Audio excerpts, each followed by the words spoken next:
from these raffles will go towards a scholarship. Get your ticket and take a chance on winning one of these great items. The drawing will be at the Pancake Breakfast October 14th, homecoming weekend. Welcome to Williamsport High School. Getting ready for high school football action here. The Williamsport Wildcats hosting the Smithsburg Leopards here on Antietam Broadband. Glad to have you with us here tonight. Coach Randy Longnecker, along with me, Mark Keller. Happy to have you here. Happy to be back for another season of high school sports here on Antietam Broadband. And coming into this game with a 1-0 record, the Smithsburg Leopards. Big win last week in their opener, Randy, a 30-6 victory over Francis Scott Key. And Coach David Miller talked a lot about his defense in the preseason, that they were going to kind of set the tone for this team, and they certainly did so in week one. Oh, I agree. It was a huge week last week at Smithsburg, with new field breaking that in. But they dominated the game defensively. I believe it was 4 interceptions, returned 1 for a pick 6. Totally controlled the game against FSK, so they're looking real good on that side of the ball for sure. And some great offensive numbers as well for the Leopards. Ashton Redmond, who made some noise last year for them in the backfield, did so again in the season opener. 192 rushing yards, a couple of touchdowns, 12 yards and 56 yards on those. Accounted for 22 of the 30 Leopards points, but he also did the job on defense too. A 90-yard pick 6 for him as well, and he's definitely a guy that we're going to keep an eye on here tonight. Oh, absolutely. I do believe he's the top returning rusher from last year in Washington County. He had a huge day last week, I believe 190 yards rushing, somewhere around there. And like you said, Mark, he had the pick 6 on defense. So he was a beast. So, and I'm sure he's looking forward to continuing that tonight here at Williamsport. Certainly was. And on the other side, the Williamsport Wildcats, who are just heading down through the stands now to take the field. They were on the losing end last week, a 38-14 loss down at Winners Mill, and sort of a revenge game for Winners Mill. Williamsport knocked Winners Mill out of the playoffs last year with a 41-21 victory, and really Winners Mill in control of that game pretty much from the start last week. I was a little surprised, honestly, Mark, by that. Williamsport's returning a lot of really gifted athletes, a lot of good team speed. Not only the loss, but the amount of the loss I was a little surprised by. So Williamsport brings back a lot of talent this year. Like you said, maybe that revenge model and playing a home game for Winners Mill played a big factor in that. Yeah, 21-7 lead at halftime and 31-14 lead for Winners Mill in that game, as they just were in the driver's seat for most of that game. I want to thank our sponsors for tonight's game as well. Hagerstown Honda and Hagerstown Kia is tonight's live coverage. Brought to you by Hagerstown Honda and Kia, the dealers that make it easy. Hagerstown Kia and Honda wishing much success to the student athletes participating in tonight's game, the schools they represent, and the surrounding communities. You see the Wildcats coming through the marching band now. We're going to take a break here as we get ready to go to the national anthem, and we'll be back after this. Bob Parcelletti joins us, the third member of our broadcast team here today. He's going to speak with Smithsburg coach David Miller here before we get started. The Leopards taking on the Wildcats here from Williamsport tonight. Stay with us. More to come on Antietam Broadband.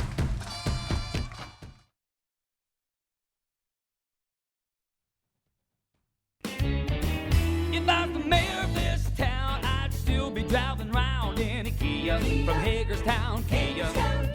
Be road trip ready in your new Kia from Hagerstown Kia. Like the Kia Sorento, room for up to 7. Or the Kia Sportage with best-in-class cargo room. Or go big and bold with the Kia Telluride with room up to 8. Shop online at HagerstownKia.com or in person and let our sales consultants help you choose your next Kia. Serving our community proudly for over 25 years, we are Hagerstown Kia.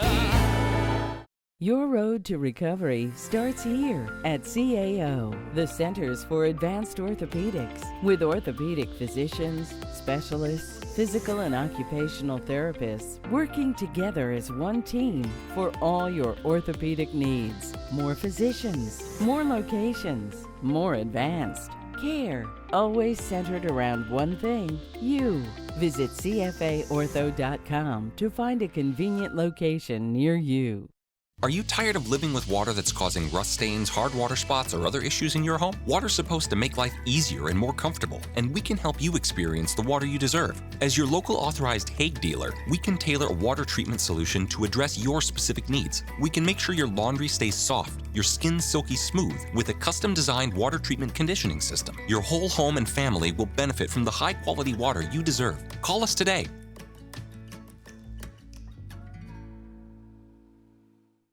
Our family relies on the internet every day. We both work from home at times, so our Wi-Fi just has to be there. We learn with it, laugh with it, and count on it for all kinds of things in our home. Your family depends on strong internet and Wi-Fi. That's why Antietam Broadband provides fast internet speeds and reliable Wi-Fi to meet your needs every day.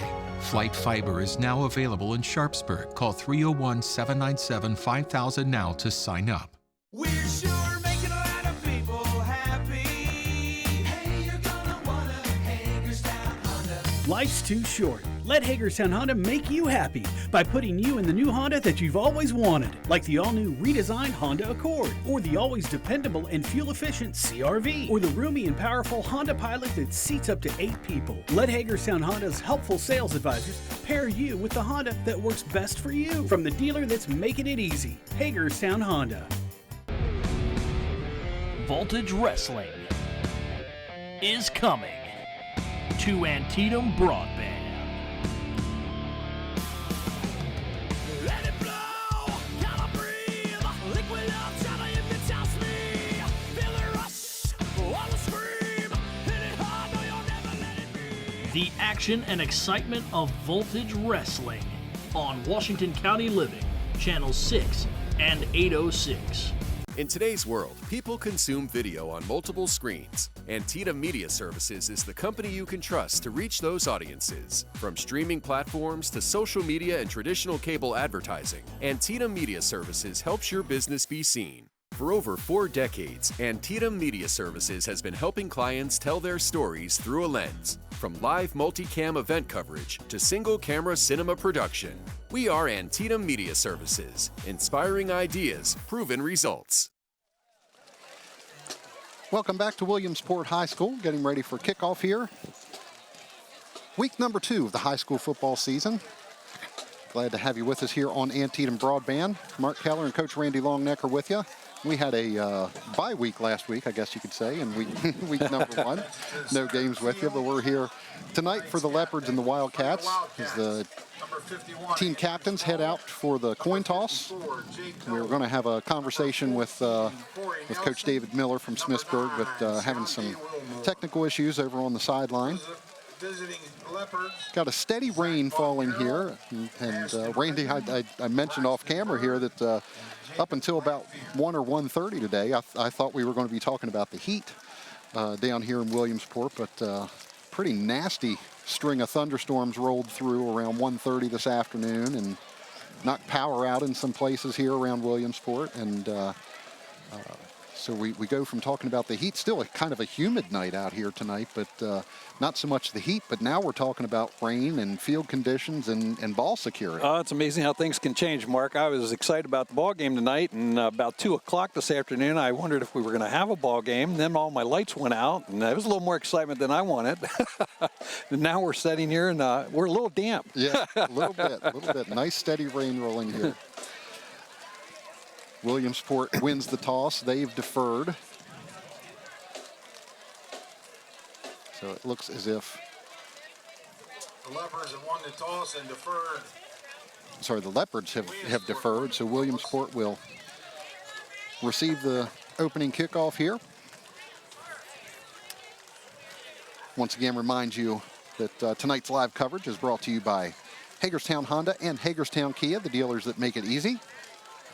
Hagerstown Kia and Honda wish much success to the student athletes participating in tonight's game, the schools that they represent, and the surrounding communities. We were cut a little bit short. Speaking about Williamsport in the pregame here, Randy, and Corey Nelson, who was kind of the do-everything person, offensive player of the year here in Washington County last year as a junior for the Wildcats, and now in his senior year.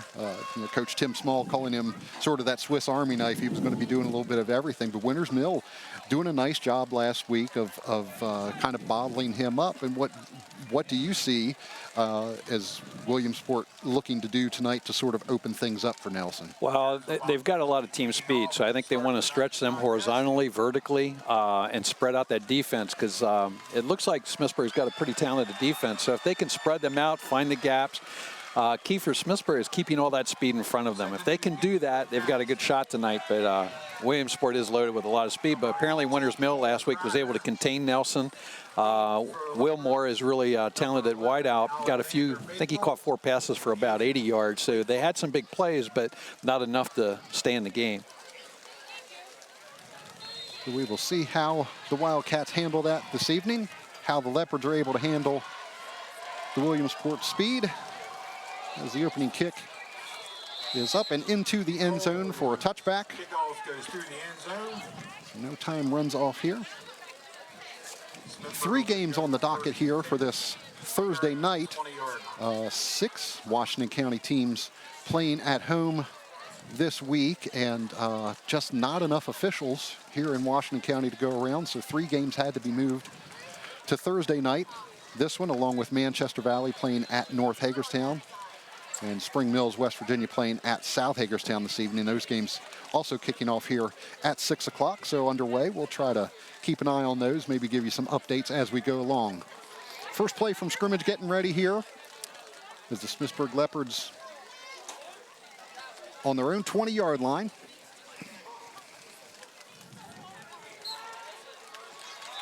And right off the bat, going to have a false start penalty against the Leopards. And that was Corey Nelson of the Wildcats drawing that penalty, or forcing that penalty, I should say. He called it too. He's doing a little officiating too.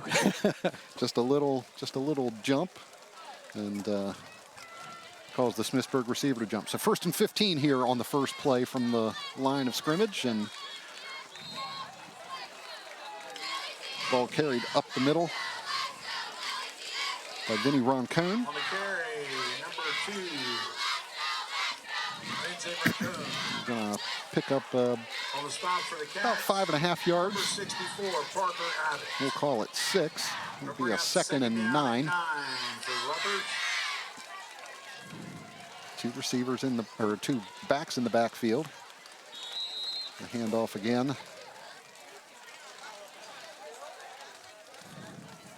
Up the middle, and this time it's Ashton Redmond. 7, Ashton Redmond. We mentioned in the pregame, had the big game last week, 192 rushing yards.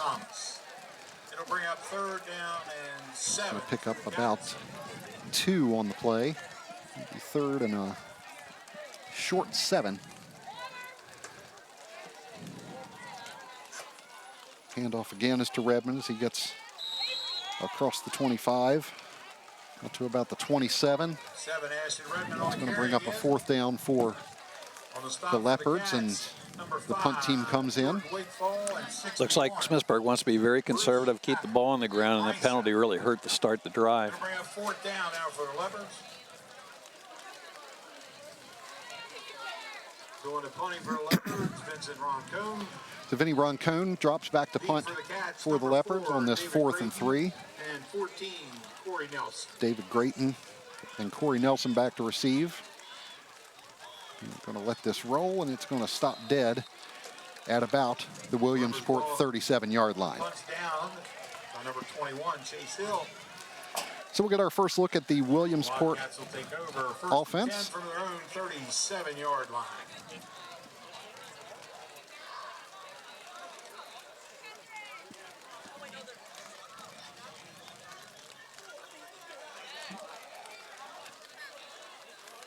And the quarterback for the Wildcats, number 1, Nolan Raley. The transfer from South Hagerstown High School this year.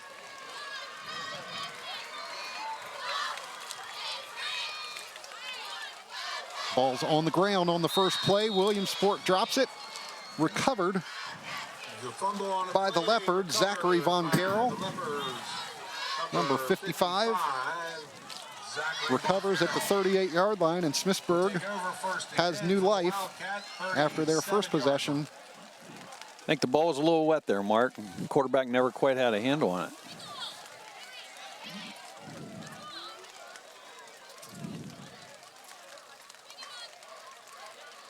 The Smithsburg offense back on the field after a short break. Just one play for the Wildcats results in a turnover. And Smithsburg will try to cash in on that here. 1st and 10 at the Williamsport 38. Shotgun snap, the handoff to Redmond. And he gets stopped short of the 35-yard line. Pickup of about 2. Give us a 2nd down and 8. 24, Riley Thomas. He'll bring up 2nd down and 6. For the Leopards. Smithsburg quarterback is Zach Smith, number 3. He's a junior this year.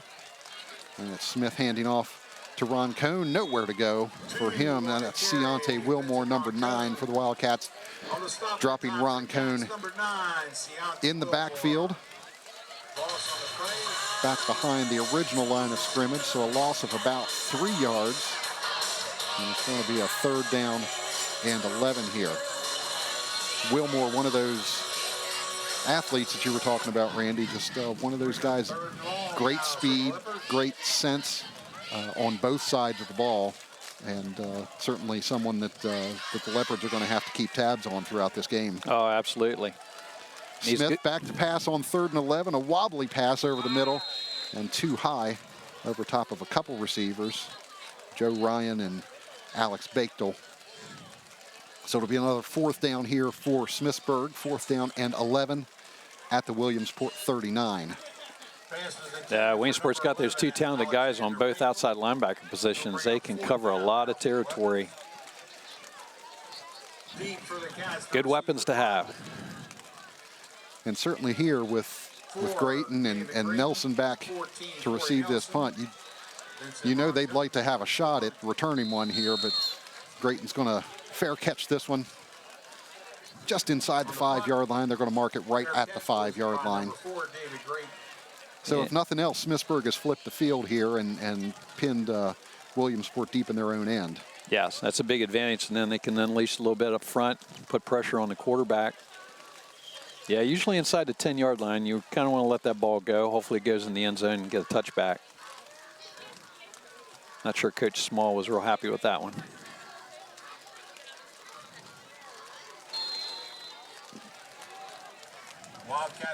Early stages of this one, 8:46 to go here in the first period. And Williamsport will go back on offense here again. Really the quarterback. He has Nelson in the backfield behind him. 3 receivers on this side of the field, and it's a handoff to Nelson. Trying to get to the edge. Gets there, but not a lot of room once he got around the side. Pickup of about 3 for Corey Nelson. Smithsburg strung it out pretty well. On the carry that time, number 14, Corey Nelson. On the stop, number 7, Ashton Redmond. Bruce Reynolds, Ashton Redmond, both there. I think it was Redmond that knocked him out of bounds. So just a reminder, there's no ball playing or throwing the ball in front of. See the mark there, give him about a 4-yard gain on that. So 2nd down and 6.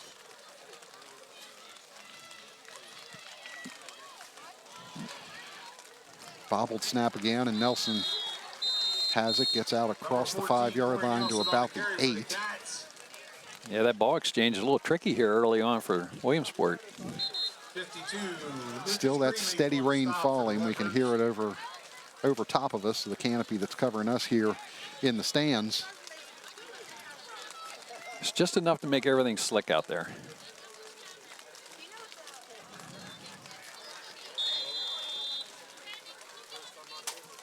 Going to have 3rd down and about 6. Braley and Corey Nelson in the backfield. 2 receivers on either side. Now the receiver in motion is Messiah Martin.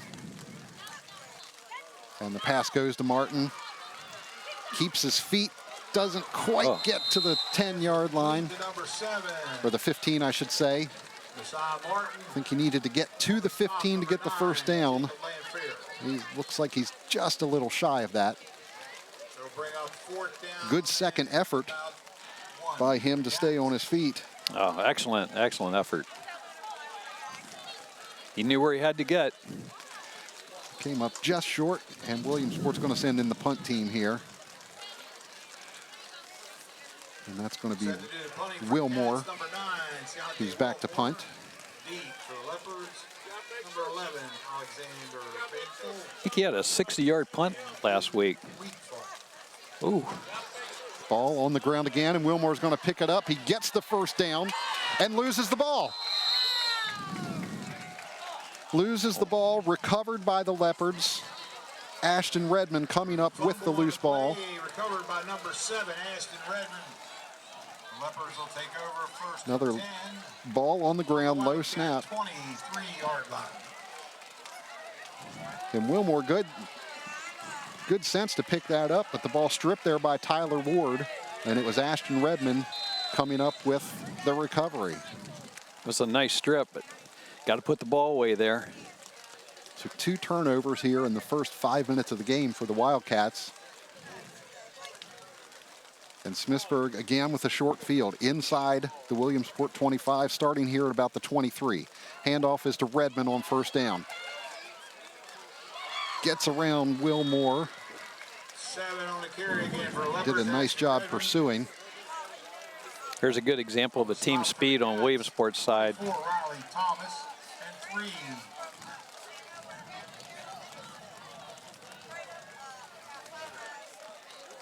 So pickup of about 3 for Redmond. Be second down and 7. Ball right on the Williamsport 20-yard line. 3 receivers to the right side, but the handoff is to Redmond off the left side. He gets inside the 15-yard line to about the 13. Make that the 14, so we're going to have a third down and a long 1 yard. Smithsburg moving quickly here, back up on the ball already.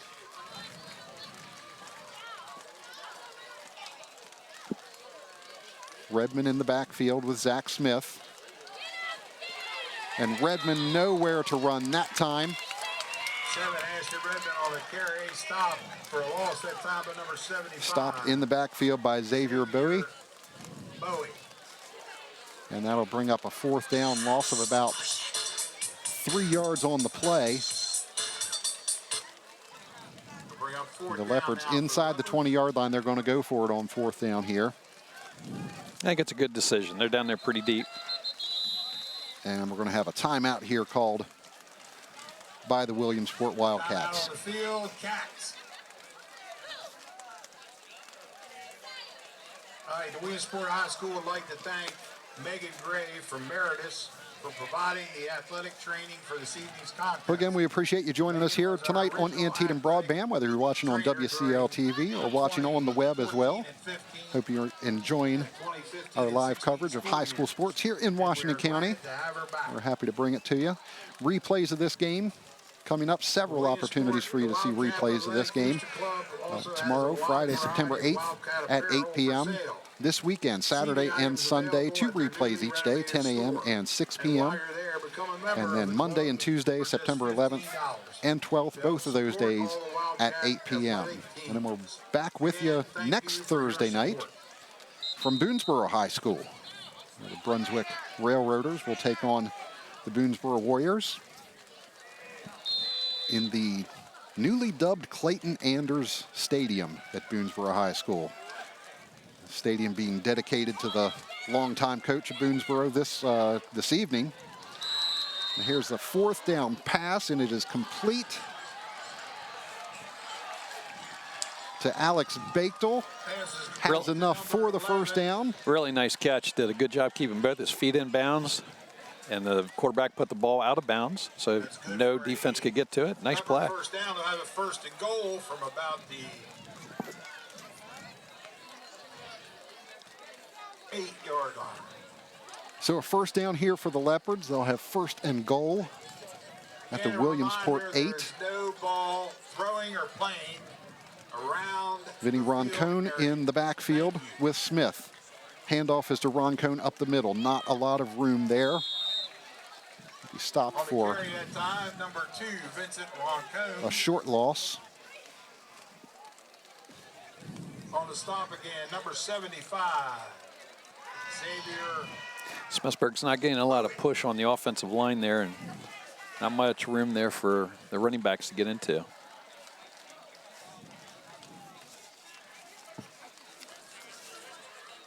So no gain on the play, maybe a short loss. It'll be second and goal here from about the 8-yard line. Redmond in the backfield now. Handoff goes to him. Gets a little bit of room along the side. Inside the 5-yard line, close to the end zone. Stop short just about the 1-yard line. On the stop, A pickup of 7 number for Ashton 75. Redmond. Now I like Redmond's leg drive. Legs never stop moving. it'll bring up third and goal now for the Leopards. Third down and goal from the 1.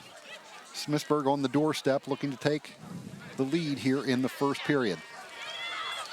Direct snap to Ashton Redmond. He scores from a 1-yard out. On the carry, number And the 7, Leopards with a Ashton 6-0 Redmond for the lead here Leopards with touchdown. 3:55 to go in the first period.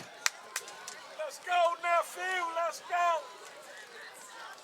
So 2 opportunities with a short field here for the Leopards, and they capitalize the second time around as Ashton Redmond scoring his 4th touchdown on this young season.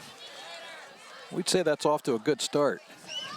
See, they're going for 2 points. They did every time last week as well. The handoff is to Roncone. Did he get in? He did get in. Vinny Roncone did enough to get In for the 2-point conversion into the end zone for the Leopards. and get the 2-point conversion. So with 3:55 to go, Quarter, Smithsburg has an 8-0 lead over the Williamsport Wildcats. Williamsport 0. You see Roncone. And it looked like he may have been stopped short from this And angle. another reminder, the Wildcat Athletic Booster Club is sponsoring its annual pancake breakfast. But they do on give him homecoming weekend. the conversion. Get your tickets for the October 14th Yeah, breakfast. I thought he looked short too, but he might have reached the ball over, gotten the tip of the ball We in. have, yeah, from that angle, not a real good view here for us. Any football athlete. You can get one tonight at the Booster Building. We got to go to our cone cam. Well, certainly we'll give the officials the benefit of the doubt. Let me take another look here. He spins. That ball was there first before he spun. He was spun backwards. So Wildcats number 4, David Grayson. the officials right there on the line. As I said, we'll give them the benefit of the doubt on that. That's a big boost for Smithsburg getting on the board. Last year they did not score. I believe they were beat 37-0 Set to do at the Smithsburg for last number year. 10, Talon, number 2, Talon Lawhorn. Yeah, that is right. 37-0. Williamsport winning this one last year. Williamsport has won 3 straight in this series. Smithsburg overall dominates the series as the kick goes over the head of Grayton and into the end zone Ronco's kick goes into the end for the zone. touchback. The Wildcats will But a take over first and 10 35-14 from edge in the series 20-yard line. for Smithsburg in this. But Williamsport over the last 7 years here has won 5 times. They've really kind of turned things around. And of course, Williamsport has really sort of established themselves here the last couple of years, Randy, as the top public school team here in Washington County, if not the top team in Washington County, with St. James sort of in the argument there. But Williamsport's really become a sort of a power here in Washington County. Oh, absolutely. Tim has done a really nice job in 2 quarterfinal seasons 2 years in a row. Nothing to sneeze at, and the first playoff wins. First down play from the 20-yard line, and it's a keeper by Rayleigh. And he's going to be stopped just shy of the line of scrimmage. We'll bring up second down and 10 for the Cats. So second down and 10. We mentioned Raley transferring here to Williamsport from South Hagerstown, and quarterback that we saw a lot of the last couple of years here for Williamsport, Eli Fleming, now playing down at Musselman High School down in Inwood, West Virginia. Transferred down there this season. Yeah, he did a heck of a job here, and I was a little surprised to see that. And Mr. Riley probably wasn't going to see a lot of playing time at QB at South with Mr. Ford, who's been a 4-year starter. On the stop for Leopards, number 55. Pass in the flat there to Ciante Wilmore. Bring up third and And no gain there. It'll be a 3rd down and 10.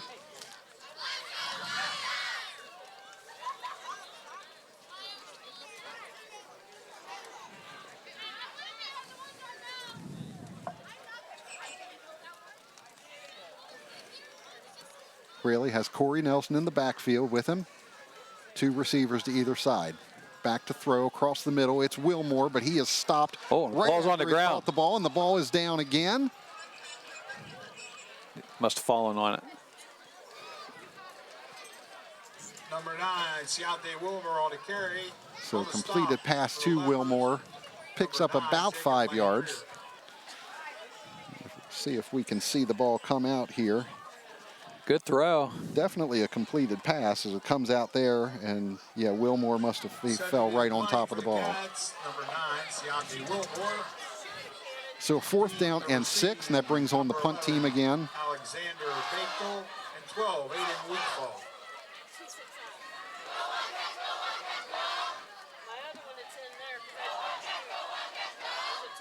Two receivers back for the Leopards at their own 40-yard line. This is going to go out of bounds right around midfield. And the Wildcat punt goes out of bounds near the midfield stripe. Smithsburg ready for another shot here on offense with a minute 37 to go in this first period. And Williamsport having trouble hanging on to the ball right now. Lots of balls on the ground for the Wildcats. They just haven't been able to get into a flow at all. And Smithsburg doing a good job taking advantage so far, and certainly have owned the field advantage here in the first quarter.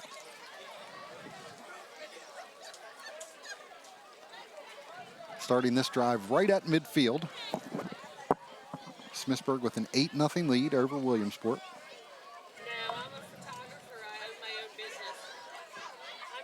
Late handoff up the middle to Redmond. Number 7 on the carry, Ashton Redmond. Stopped after a gain of about 2. Tyson Cleary in there on the tackle. And 21, Aiden McAllister. Bring up 2nd down and 8. Williamsport's been pretty tough up front. Hard to move the ball in there. Yeah, the Wildcats with some size up front too. They really do. 2nd down play is a handoff to Redmond again, and he's bottled up right around the line of scrimmage. Cleary in there again, as is Kyle Duvall. Stopped initially by number 14, Corey Nelson. Corey Nelson as well in on the play. No gain on the play, maybe a short loss. It'll be a 3rd down and 8 here.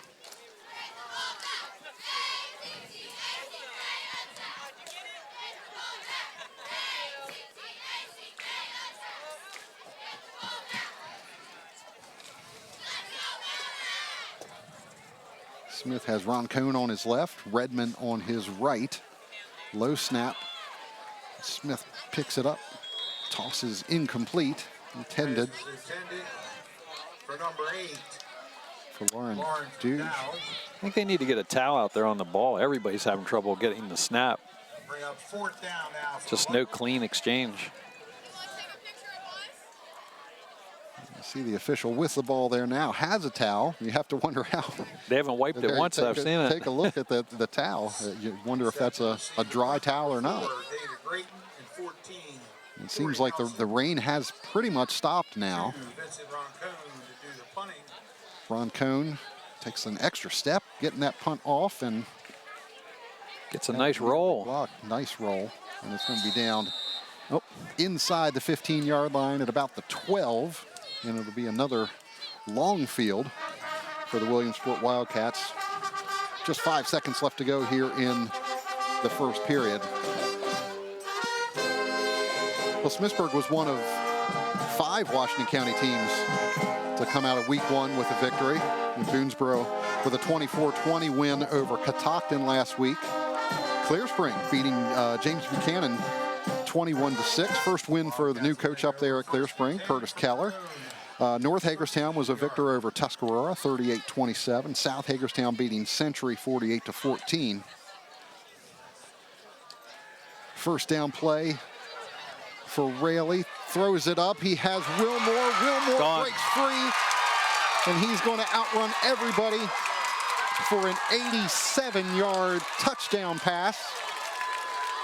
Pass was complete to number Nolan Raley to Ciante Wilmore. As time expires in the first period. Nolan Riley, good for the one. Tell us what you see here, Coach. Well, I was thinking in my head they were going to go long because they're not big on patience.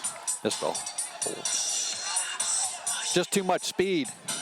Remember what we were talking about before the game? If they can keep them in front of them, they've got a shot. Can't let that happen. So Wilmore's is tough when they have that much time to throw.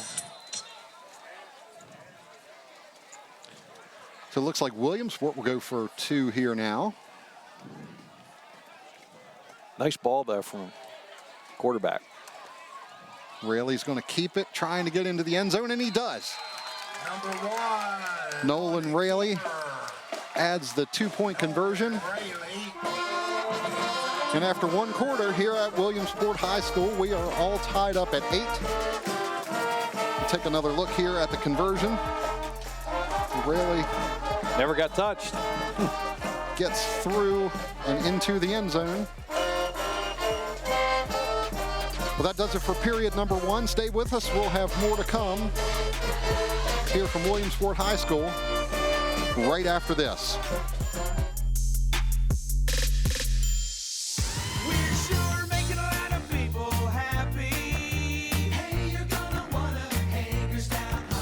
Life's too short. Let Hagerstown Honda make you happy by putting you in the new Honda that you've always wanted, like the all-new redesigned Honda Accord, or the always dependable and fuel-efficient CR-V, or the roomy and powerful Honda Pilot that seats up to 8 people. Let Hagerstown Honda's helpful sales advisors pair you with the Honda that works best for you. From the dealer that's making it easy, Hagerstown Honda.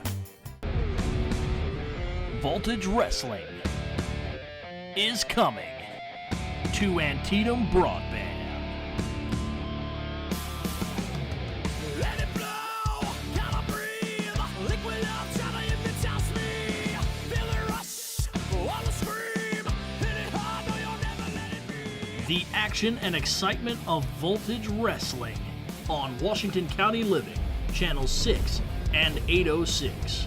In today's world, people consume video on multiple screens. Antietam Media Services is the company you can trust to reach those audiences. From streaming platforms to social media and traditional cable advertising, Antietam Media Services helps your business be seen. For over 4 decades, Antietam Media Services has been helping clients tell their stories through a lens. From live multicam event coverage to single-camera cinema production, we are Antietam Media Services, inspiring ideas, proven results. Welcome back to Williamsport High School. 8-8 is the score after 1 period. Smithsburg against Williamsport. Williamsport kicking off after that 87-yard touchdown pass for a touchback. So Smithsburg beginning this drive from their own 20-yard line.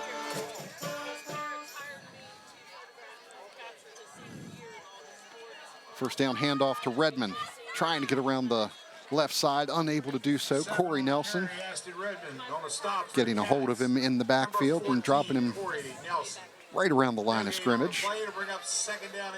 No gain, so we'll have a 2nd and 10.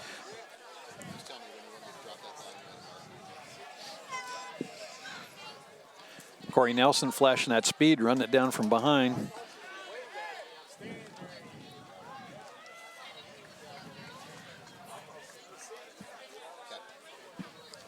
Second down and 10. 3 receivers on this side. Redmond trying to run that way, and it's Nelson there again to meet him in the backfield. 7 on a carry for the Leopards. along with Cleary and Xavier Bowie. On the stop that time. But tonight's live coverage brought to you by SNL Water. At SNL Water, your water is our priority. For all of your water and plumbing needs, call SNL Water at 240-313-9190. 240-313-9190 for SNL Water Solutions. Loss of about 3 on the play. We're going to have a 3rd down and 13 for Smithsburg at their own 17-yard line. Smith back to throw. Throws it up to the right side and incomplete. Schuster. So have a 4th down here for Smithsburg. 4th down now for the Leopards. No pass intended for Rittenhouse Schuster. And the punt team in here for the Leopards. Set to do the punting for the Leopards, number 2, Vincent. It's Vinny Roncone back to punt, standing at about his 5-yard line. Gets this one off. Good kick out to about midfield, and another nice roll for him. Grayton picks it up at his own 40-yard line and gets a couple yards on the return. Wildcats 40. Up to about the 42-yard line. Take over, 1st and 10. Nice punt there. Deep in his own end. Was a nice job. Vinny Roncone.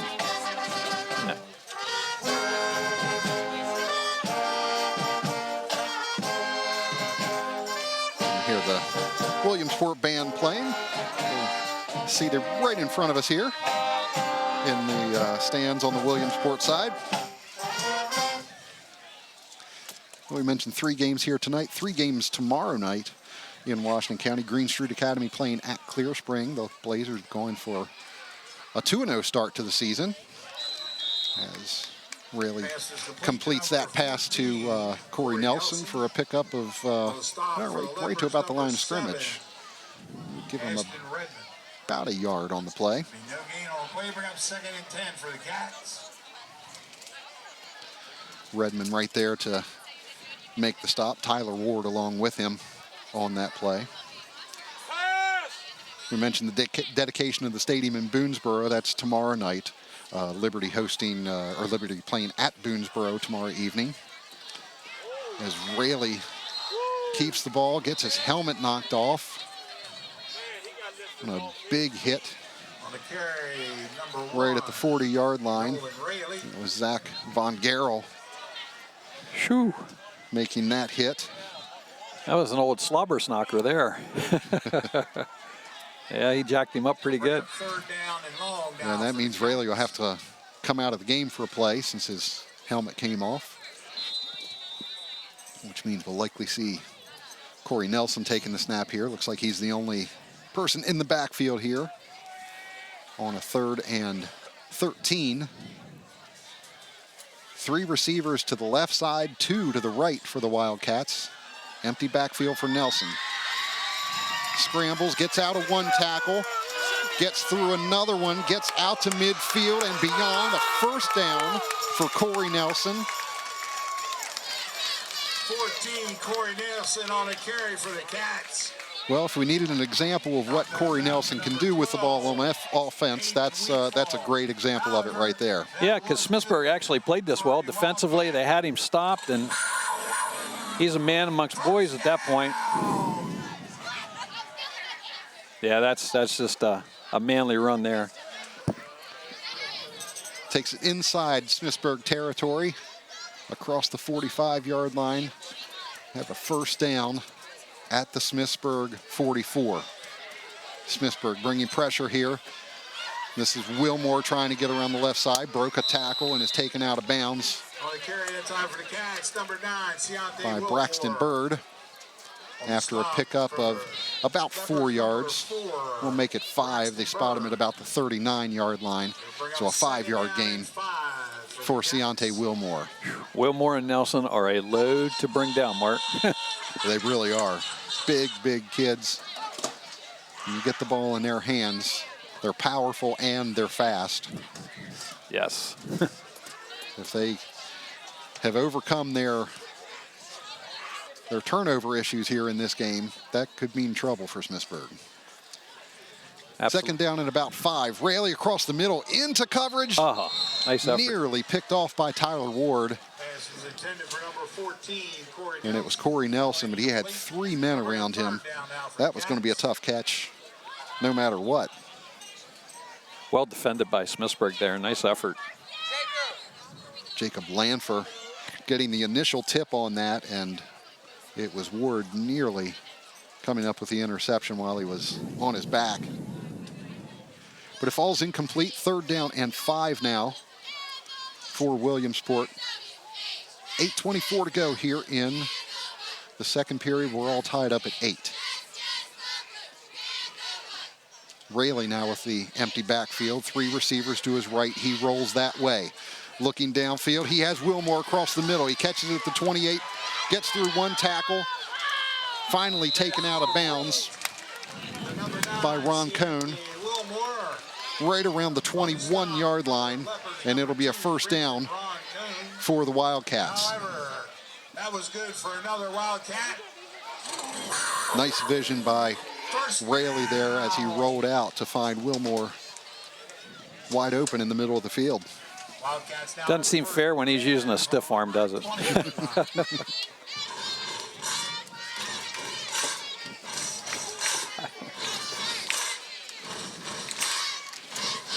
The Williamsport cheering section coming to life here now. The Wildcats just outside the red zone. Raley fakes the handoff on first down and is taken down in the backfield by 3 Smithsburg defenders. Ron Cohn in there again. Number 55, Zachary Von Garrel, as well as Zach Von Garrel. Also the play, bring up second down. Loses about 3 yards on the play. Second down and about 13.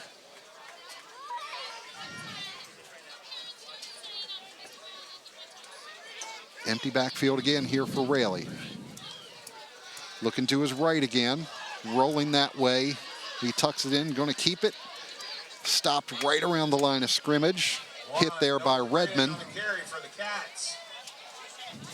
Really nice open field tackle by Redmond there. For the Leopards, number 5, Bruce Reynolds. Bring up third down for the Cats. It looked like Raley might have had Talon Lawhorn there, number 2. Looked like he might have gotten a step on his break on his route. Yeah, he did look open. He didn't stay in that pocket real long. A lot of pressure coming. Smithsburg's getting good pressure. And in his defense, Raley's been in an empty backfield here for most of this drive as well. Yes. So he's not getting much help back there in the backfield either. No, he's not. Wildcats taking a timeout here. That'll be their second here of the game. Mentioning the rest of the schedule, Liberty playing at Boonesboro tomorrow night. Halifax, Pennsylvania playing at Hancock. The Panthers looking to break an 11-game losing streak there in Hancock. And then Saturday, St. James goes on the road playing at Kiski School. They were a 51-6 loser last week to North Cross. And just the 3rd time in the last 10 seasons that St. James has lost its opening game. And for them to lose that big, an unusual thing for St. James in recent times. That was certainly one of the scores when I was looking at those that surprised me as well. Like you said, they've had so much success the last several years, but they ran into a tough one. Yeah. The Wildcats coming back to the line of scrimmage after the timeout with a 3rd down and 12. Nelson in the backfield with Raley. We're going to have a flag here before the snap, and I think the Leopards were in the neutral zone there. And offside against the Leopards. So mark off 5 yards against the Leopards, and we'll have a 3rd down and about 7 now. 6 or 7 for the Cats.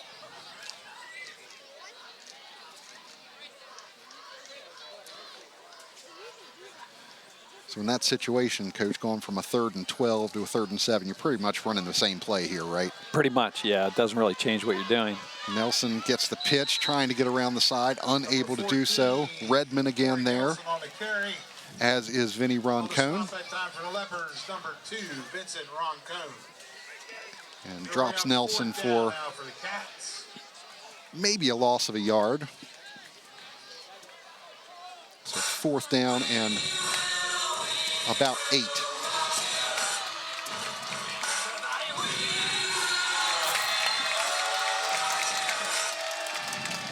And we'll have Cole Kreiner on for the Wildcats to try a 34-yard field goal. And we're going to have a timeout called by the Leopards here. And ice the kicker.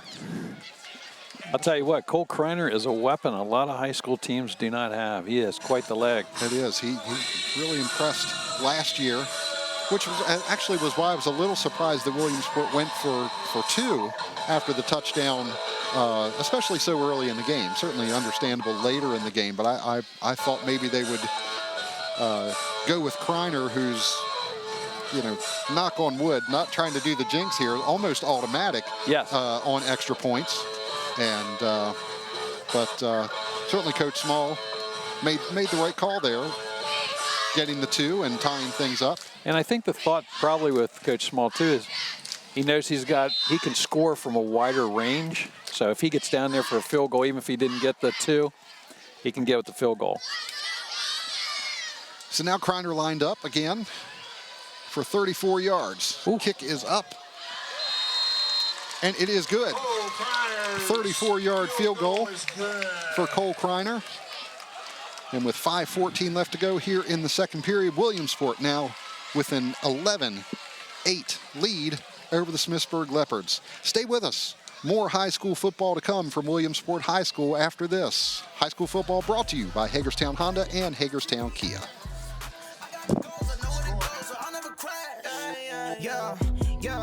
I'm in the end zone. Rentals Unlimited proudly sponsors events happening in our community.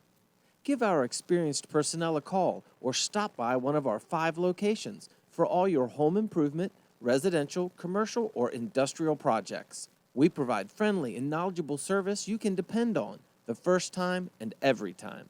Rentals Unlimited. We rent solutions. 1458 South Potomac Street in Hagerstown and online at rentalsunlimited.com. If I was the mayor of this town, I'd still be driving around in a Kia from Hagerstown Kia.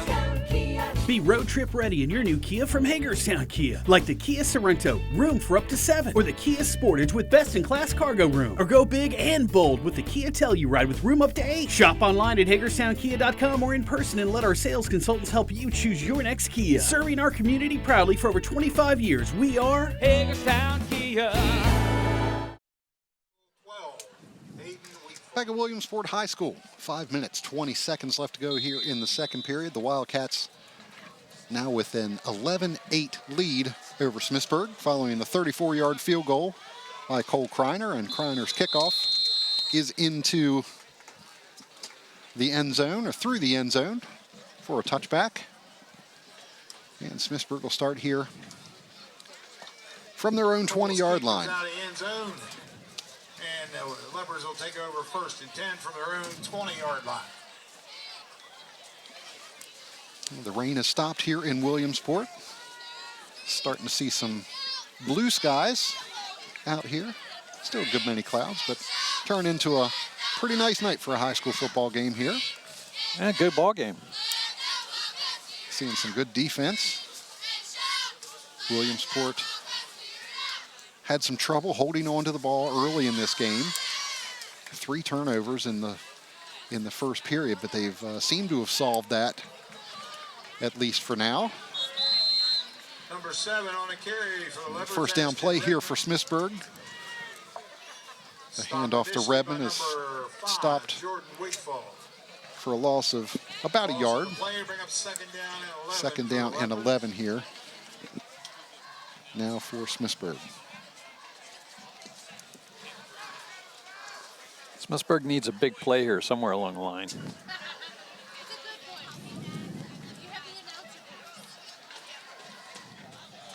Yeah, they haven't broken much offensively here. They took advantage of the short field when they had it after the one turnover. Now here's Smith looking to throw. Nice. Completes it. Nice little timing slant pattern. So number 11, Alexander It's Alex Bechtel. Kyle Duvall on the stop for the Cats. was there to make Number the stop. 28, Kyle Duvall. It'll bring up third down for the Leopards. Picks up about 8 on the play. It'll be third down now and 3. Right around the 27-yard line of the Leopards. Coming up on 4 minutes to go here in the first half.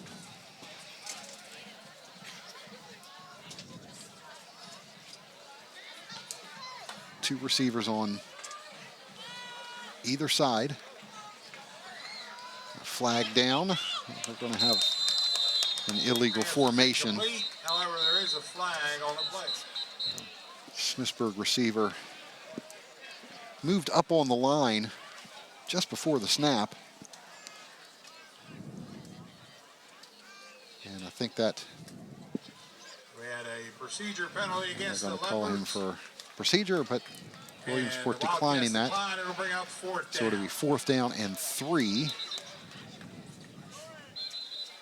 And we have a little confusion on the part of the officials. They started marking that one off, but Williamsport declining the penalty. Deep And for the that'll Cats to receive the punt, number force the 4. Leopards to punt again.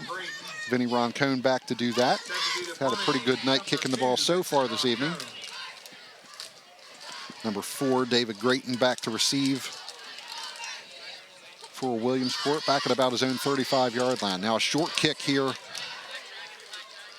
And the Wildcats just bounced past. Oh, my. The Williamsport player, David Keller there, and Carter Nesbitt. Wildcats will take over first and 10 from the Leopard 39-yard line.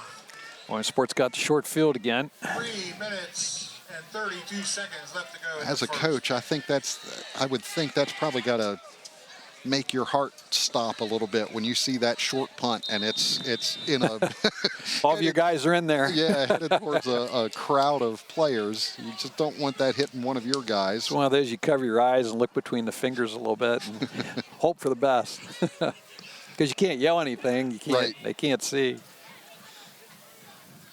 I wouldn't be surprised to see a long pass right here. Go for the quick score. First and 10 for Williamsport at the Smithsburg 39. And a whistle. I think we were going to see it. Yeah, Rayleigh was back to throw. A procedure false start against the Cats. Back 5 yards. That area of the field's always like to attack the end zone from there too, because you can spread everything nicely and just made the transition. It's a nice time to do it. The 5-yard penalty against the Wildcats makes it a first and 15 here.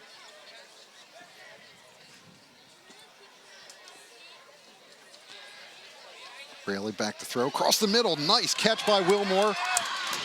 And has the first down. Now he's just got to hold on to the ball. You see Smithsburg trying to knock that out. You got it. Play by Deontay Wilmore. Got to be kidding me. He one-handed that thing against his chest. On the stop, number 2, Vincent Roncone.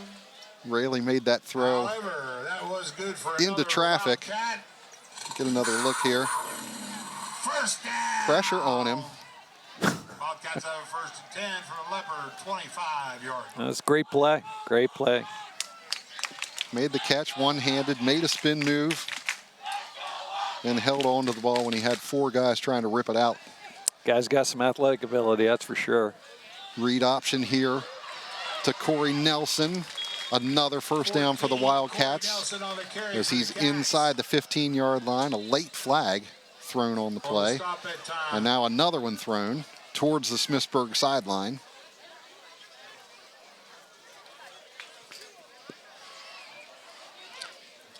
Great run there by Corey Nelson. He takes it inside the 15 to about the 13-yard line, and I think these flags are going to move it even closer. Yeah, when you're in the secondary and that guy's full speed coming your way, that's not a pretty sight. So we'll go half the distance to the goal here. We're just going to put it inside the 5-yard line.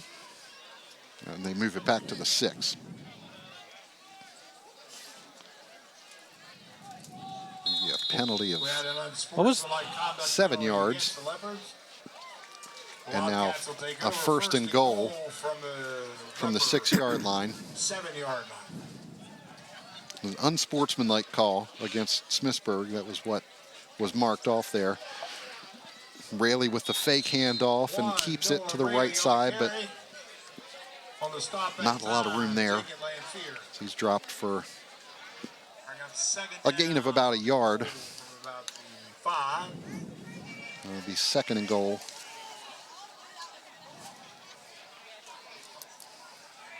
A nice tackle there by Jacob Lanfer, number 9 of the Leopards. It's a good stick, nice form tackle. Inside 2 minutes to go here in the first half. Handoff is to Corey Nelson. 14, Corey Nelson on the Second carry effort for the gets him Cats. close to the goal line, about a yard short. On the stop, number 9, Jacob Lanfear for the Leopards. It'll bring up third and goal. About the 3-yard line. Nelson nearly powered his way into the end zone there. He is a load. It'll be third and goal here from the 1-yard line.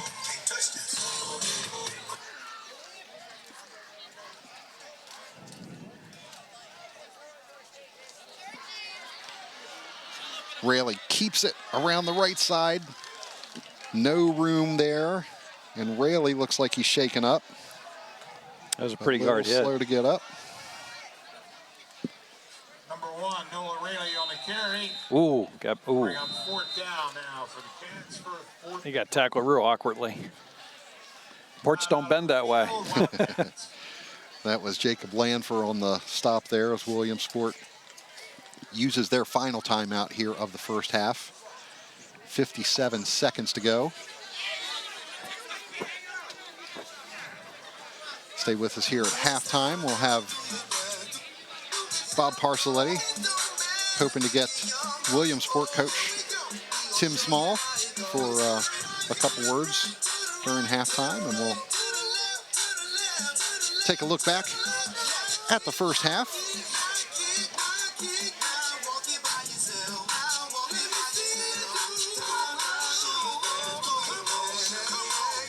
So fourth down here and about 3. I know if I'm calling this play, I'm getting the ball in the hands of Corey Nelson. Yep. Somehow, some way. Get him out a little, either out on the edge or looks like they're going to have to do edge because they don't have a power play in there. 3 yards to go for the Wildcats. Handoff is to Nelson. Up the middle. Or up the middle. Gets the touchdown. Corey Nelson from 3 yards out. And the Wildcats extend their lead.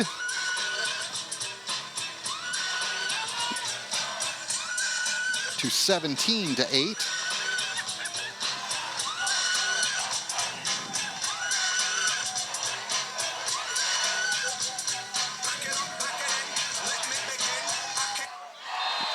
So that seems like a no-brainer of a play. Get the ball in the hands of your stud and let him do the work, right? Oh, absolutely. He's your Swiss knife, as Coach Swiss Army knife, as Coach Small said. Cole Kreiner's extra point. Cole Kreiner puts through the extra point. Looked like a Leopards player got a hand on that, but still Score now. Kreiner able to get it through. 18-8 now. Williamsport 18, Smithsburg 8. Williamsport has the lead. 52 seconds to go here in the first half.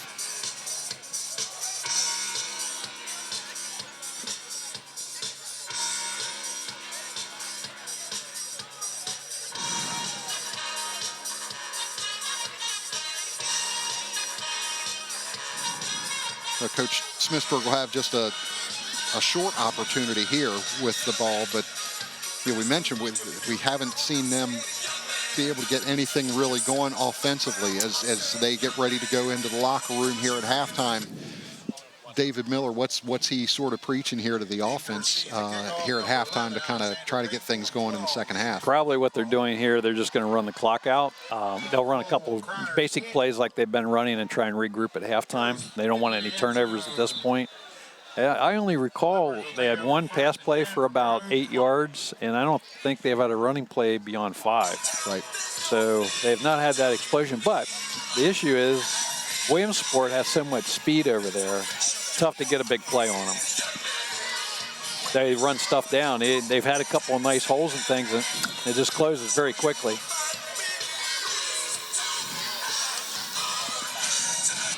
We'll see what the Leopards do here. They do have 2 timeouts, but a long way to go, starting at their own 20-yard line. 2 backs in the backfield. It's Roncone and Redmond.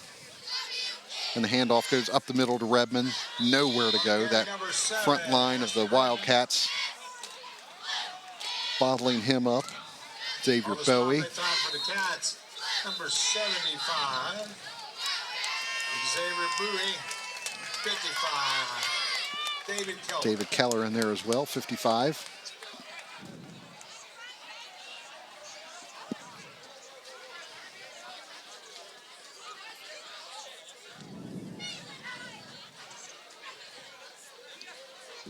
The clock is stopped. I think for the injury. Gotcha.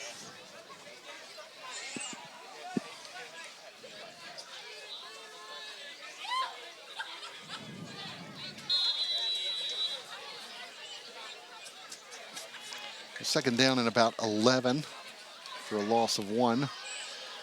Redmond. Smith flushed out of the pocket and throws it out here to the right side. Incomplete, intended for Joe Ryan. 25 seconds to go here in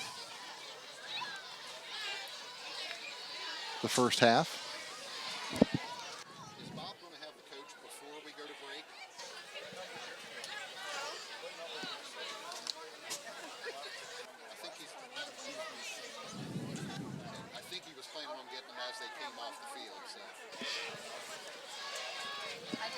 Third down and 11 for the Leopards.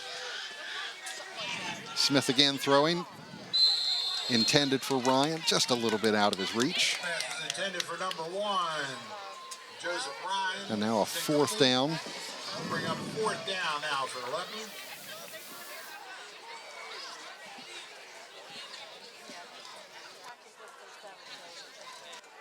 I'll try to keep an eye on him too. I can see him. So Ron Cohn back to punt here, and the Leopards need to be a little careful here. 20 seconds left. Yeah, that's why I was a little surprised to see the passes this close to the end. Yep, they kick it out of bounds. It goes out of bounds right around the 48-yard line.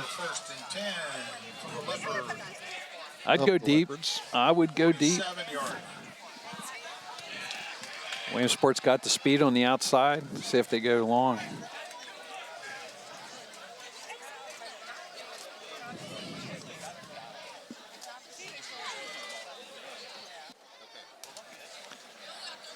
Well, 18 straight points here for the Wildcats after Smithsburg scored the opening touchdown. Well, it really got flipped with that long touchdown pass. It flipped the field because you got the really good kicker with Kreiner and Williamsport, and they've just kept them pinned deep from there. Raley pitches it to Nelson, and now Nelson's going to keep it and run out of bounds with 6 seconds left. 14 on the carry that time for the Cats. Corey Nelson. And Nelson was looking for David Grayton on this side of the field. Yep. I think he had him. He couldn't see him. And then he got good pressure on the outside. Yeah, had some good pressure on Nelson. Didn't have time to get the throw off. So 6 seconds left. This will probably be the final play of the first half.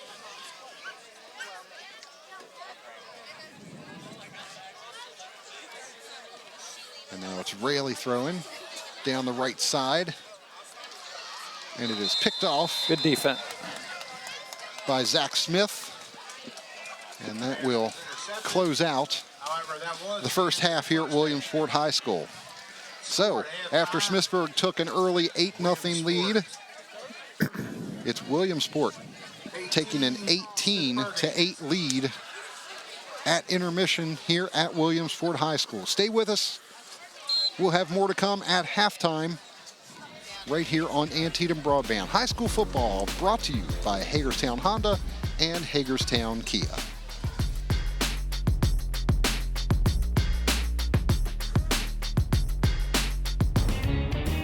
If I was the mayor of this town, I'd still be driving around in a Kia from Hagerstown Kia.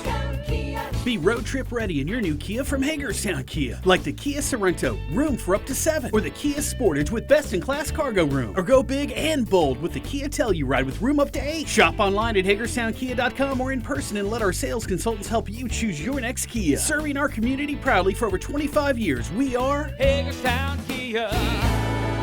Hi, I'm Brian Albert, Sheriff of Washington County, and as our students start back to school, the Sheriff's Office would like to remind motorists that you must stop for buses stopped with flashing lights. Vehicles must come to a complete stop if any of the following are true. The vehicle is traveling in the same direction as the school bus, even if the road has one lane, multiple lanes, or a central turning lane. Or if the vehicle is traveling in the opposite direction and road does not have a dirt, grass, or barrier median. With your help, we'll keep our children safe this school year.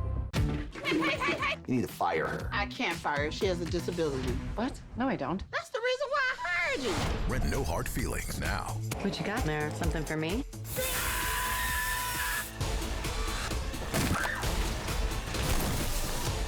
You can't outrun the cop! I can't lose my license.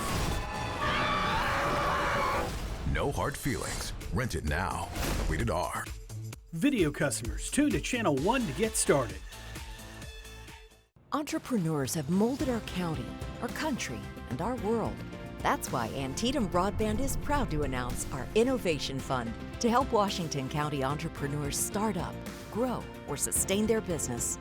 Antietam Broadband will invest a total of $1 million to help local entrepreneurs bring their dream one step closer to reality and to support growth and expand opportunities in our community. To learn more about the Innovation Fund, visit AntietamBroadband.com.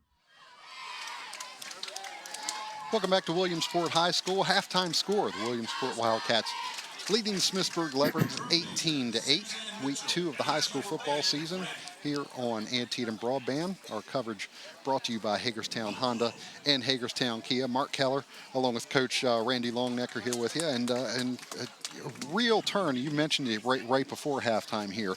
The long pass, an 87-yard touchdown pass from Nolan Rayleigh to Ciante Wilmore really turned the tide in this game. Williamsport with its back to the wall, Smithsburg constantly getting a short field, but that really kind of turned things in this game. Well, you could kind of see it. Williamsport was a little down. They couldn't get anything going. They were fumbling the ball around, just really weren't in sync at all. And Smithsburg, you could see, was gaining confidence by the series, and they were gaining, and they scored that touchdown. And then that big play just kind of, just emotionally, it kind of takes out of them. And Williamsport's loaded. There's two studs, just have so much speed, and if you can contain them, you're okay. But if they get one bad play or one mistake or they get one break, they can score on you from anywhere on the field. So that really did flip it for them. And then Williamsport had the field advantage because they also have a great kicker. So they were able to maintain field advantage for the rest of the half. And it's amazing, you see, and we mentioned the turnovers for Williamsport, 3 of them in the first period, 2 in the first 5 minutes of the game. And, we talk about the weapons, but those turnovers really illustrated, how important it is just to hold on to it. If you don't hold on to the ball, you can't get the ball in, to your weapons. Yeah, I couldn't figure out whether the ball was wet. That certainly was part of it, but also ball security, discipline, that whole part plays a part of it too. So yeah, talented, but you got to have ball security because when you step up and you get the competition down the road and stuff, and you could tell. I think it's probably a history there because Smithsburg players were going every time Wilmore touches the ball, they're going for the ball because it's out there. So that's going to be something that Coach Small and the staff have to address with him and get that cleaned up a little bit, because he's an awfully good weapon. But if you're dropping the ball a lot, it's going to end up hurting you at a crucial time at some point.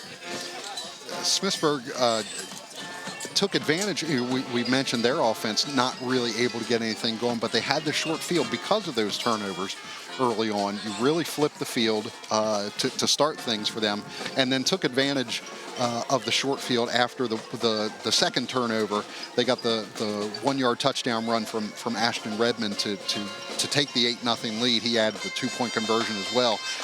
But other than that, there's really not been much happening offensively for Smithsburg. No, and Dave, the head coach of Smithsburg, has a really good game plan. When you're outmatched physically, what he's trying to do is control, shorten the game, run the clock, let the clock run as much as possible, shorten the field as much as you can, and just maintain the ball. And they were doing a really effective job of that, and you can get away with gaining 3-4 yards a crack, and as long as you don't make a mistake, as long as you continue to progress and make yards and run that clock. And they were doing a pretty effective job until the big play. And then everything kind of let down. And then Williamsport stepped up, and then they owned the front offensively and defensively the entire second quarter.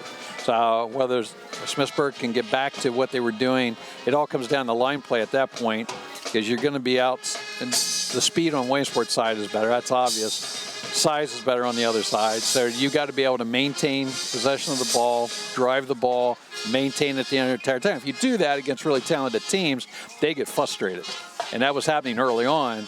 And then big things start to happen for you, but you got to get back to that and keep control of the ball. It brings to mind a phrase that, and we talked about Clayton Anders early, a phrase that Clayton Anders used all the time: staying on schedule. Staying on schedule offensively. Yep. You can keep, get that 4 yards every play. You're getting first downs on thirds, and you're able to keep the ball moving. Is that kind of what Smithsburg needs to get to kind of get back on schedule to get things going? Absolutely. That's the only shot in the game. If either that or big turnovers by Williamsport. But on your own side of the ball, the best shot that they've had, because they're not going to be able to extend it on them. They're not going to be able to go. They may try to get horizontal on them a little bit. Vertical, it doesn't look like they can do that very well. But they can just keep pounding the ball, making the 3 and 4 yards, and occasionally crack something. If you can keep doing that, maintain your discipline, then maybe the other side makes a mistake. They slip, they fall, whatever, miss a tackle, and then you get a big play out of it. But they have got to maintain the ball, because Williamsport's, if they maintain the position, they're going to score, and they're going to run it. They're going to get a lot more points the second half. We remind you, tonight's live coverage brought to you by Hagerstown Honda and Hagerstown Kia. They are the dealers that make it easy. Hagerstown Kia and Hagerstown Honda wishing much success to the student athletes participated in tonight's game, the schools that they represent, and their surrounding communities. And as far as Williamsport goes, Coach, defensively, we mentioned their front line and the push they're getting against that Smithsburg. I mean, that's really kind of stopping things up on the Smithsburg side as well. Yeah, they were getting little seams there to get those yardage early on, and I tell you, the last 3 drives, Redmond and the other backs, they didn't have anything, and the quarterback didn't have much time to throw. So they may have to do something where if they're going to throw, where they can roll the quarterback out and get them away from that pressure a little bit, and maybe get some counter plays in there. You're getting a lot of aggression. If they pursue too deep, if you can counter it and you can get underneath that might work a little bit for them too. But yeah, they got to do something to slow down that front, because, man, they're just getting off the ball and blowing them off. All right, stay with us. We'll have more to come on this halftime report. It's Williamsport leading Smithsburg 18-8. High school football coverage on Antietam Broadband, brought to you by Hagerstown Honda and Hagerstown Kia. Stay with us. We're sure making a lot of people happy. Hey, you're gonna wanna Hagerstown Honda. Life's too short. Let Hagerstown Honda make you happy by putting you in the new Honda that you've always wanted, like the all-new redesigned Honda Accord, or the always dependable and fuel-efficient CR-V, or the roomy and powerful Honda Pilot that seats up to 8 people. Let Hagerstown Honda's helpful sales advisors pair you with the Honda that works best for you, from the dealer that's making it easy, Hagerstown Honda.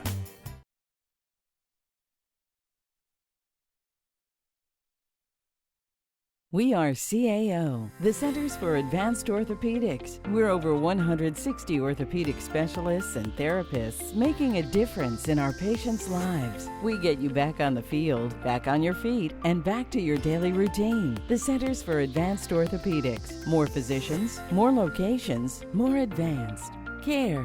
Always centered around one thing, you. Visit CFAortho.com to find a convenient location near you today. When choosing internet and Wi-Fi service to meet your family's education needs, it pays to do your homework. You'll learn that Antietam Broadband, with fast, reliable speeds up to 2.5 gig and unlimited data, powered by Antietam Smart Wi-Fi, is the right choice. School has changed, and so should your internet. Contact Antietam Broadband today and upgrade to the internet speed and smart Wi-Fi your family needs. Back at Williamsport High School halftime. This high school football game, Williamsport leading Smithsburg 18-8. Third member of our broadcast team here with us now, Bob Parcellet. We had some technical difficulties down on the sideline. Bob hadn't been able to get his mic, so we got a mic for him here now. He's joining us now. Bob, what tell us kind of the atmosphere down there on the sideline. You were on the Smithsburg side early on when they were taking advantage of Williamsport turnovers, got the early touchdown, and then things sort of switched. But what was the feeling on the Smithsburg sideline at that time, and what was it like over here on the Williamsport side? Well, in the beginning, Smithsburg was pretty pumped. I mean, they basically were trying to run Williamsport off the ledge and push them, I guess. They kept moving them down the field in the short field, and they basically ran out of room, got a touchdown in the beginning. Williamsport was upset. But I think the best way to take care of a wet ball is to air it out. Yeah. And they got that long throw, and that really broke it around. And I think on Williamsport's side, I think it made everybody worried about that happening again on Smithsburg's side. I think, the defensive, had to go back a little bit, and it might have opened up the running game a little bit. But I think on the Smithsburg side, Williamsport turned around and they took away the best option that Smithsburg has in Redmond, and Smithsburg hasn't tried to do anything else. Basically, they've been running Redmond, and they're keying on them, and they're going to have to find some way to split that open to get some room to work. It seemed like once the rain stopped, the ball handling trouble sort of went away for Williamsport. I mean, they really struggled early on holding on to the ball, but once that rain stopped, that seemed to have solved the problem for them. Well, Tim Small said they gave up the ball a couple of times early in the first quarter last week, and that kind of set the tone for the game. Now you give the ball up a couple of times in the second game, and all of a sudden you get the big play, and you get a lot more confidence. Had the big play, the 87-yard pass from Nolan Raley to Ciante Wilmore for the touchdown, and then tying the game up with the 2-point conversion. That really seemed, and Coach Longnecker was saying the same thing, that really sort of changed the entire game around. Well, I think it moved Smithsburg's defense. I mean, they were all geared up into the middle, and that play, I mean, you could see it happening. He broke free and beat the defensive back, and I mean, it was just laid in there. There was no way they were going to catch him once he caught it. And I mean, that was the signature play. They didn't go back to that at all. I think that's in their back pocket in case things get balled up. But right now, all they got to do is keep the ball away. I mean, I think Smithsburg only has one first down. Yeah. And Williamsport doesn't have that many more, but they got the big plays to make the difference. We talked a good bit about Corey Nelson. He hasn't done a lot in terms of gaining yardage or so forth, but what he has gained, he's really sort of established himself as you're going to have to watch me. You're going to have to keep an eye on me this game. Well, that's the beauty of what Williamsport has between Wilmore and Corey. I mean, if you keep your eye on one, the other one's going to take over. I mean, you see that in a lot in the NFL. Every other week, the other guy's doing it, So, like this week it might be Corey, next week it might be Wilmore, because everybody's going to see the film on what to do with them. So I think he's taking advantage of that because Wilmore had the better game last week. So I think they're taking care of that. I think they're, he's more of a bull runner inside. I think Wilmore just likes the open air. And, I mean, the way he broke a couple the tackles on the passes. He likes to get a full head of steam going so he can break his tackles. Right. Okay, we're going to take another break here before we get back to the second half. Appreciate Bob joining us. He's going to be back down on the sideline and have some more insight from the second half. So stay with us. Second half action coming up here from Williamsport High School. The Wildcats leading the Leopards 18-8. More to come here on Antietam Broadband. When you need someone who will come through no matter what, someone who will go the extra mile, Cumberland Valley Heating and Air specializes in the installation of residential and commercial heating and air solutions. 24/7 emergency service delivers our promise of getting you the help you need when you need it. We're the tri-state experts in heating, air conditioning, and above all, comfort. Cumberland Valley Heating and Air. It's hard to stop a train. If I was the mayor of this town, I'd still be driving around in a Kia from Hagerstown, Kia. Be road trip ready in your new Kia from Hagerstown Kia. Like the Kia Sorento, room for up to 7. Or the Kia Sportage with best-in-class cargo room. Or go big and bold with the Kia Telluride with room up to 8. Shop online at HagerstownKia.com or in person and let our sales consultants help you choose your next Kia. Serving our community proudly for over 25 years, we are Hagerstown Kia. Back here at Williamsport High School, getting ready for kickoff here in the second half. 18-8, the Williamsport Wildcats leading the Smithsburg Leopards. Glad to have you with us here on Antietam Broadband. Watching live high school football coverage. Tonight's live coverage brought to you by S&L Water. And S&L Water, your water is our priority. For all of your water and plumbing needs, call S&L Water at 240-313-9190. That's 240-313-9190. S&L Water Solutions. Set to receive the second half kickoff. So the Wildcats with the 18-8 lead, and they receive the opening kickoff here. And Coach, given what we have seen thus far from the Smithsburg offense, this is going to be a very big possession for the Smithsburg defense. Yes. Yeah, they like to pin, ideally, they'd like to pin them back, get a turnover, ideally. If not, at least hold them to a 3 and out and get decent field position. And then get a score yourself, get right back in this thing. The Leopards looking to improve to 2-0 to start the season. Williamsport hoping to even up their record at 1-1 following their opening week loss down at Winters Mill. Second half underway. Vinny Roncone with the kickoff. And it's Grayton taking the ball at the 1-yard line. And he gets back to about the 15-yard line.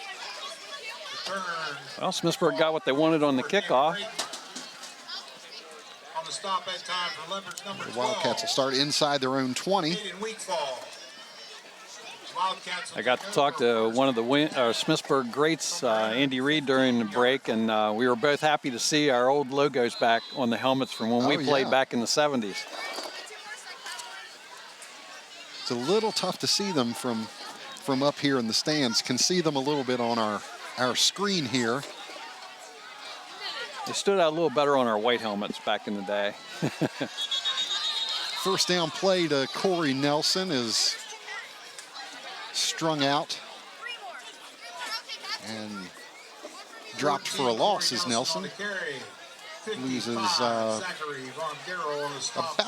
a yard. It'll bring up second down now and 11. It'll be second and a long 11.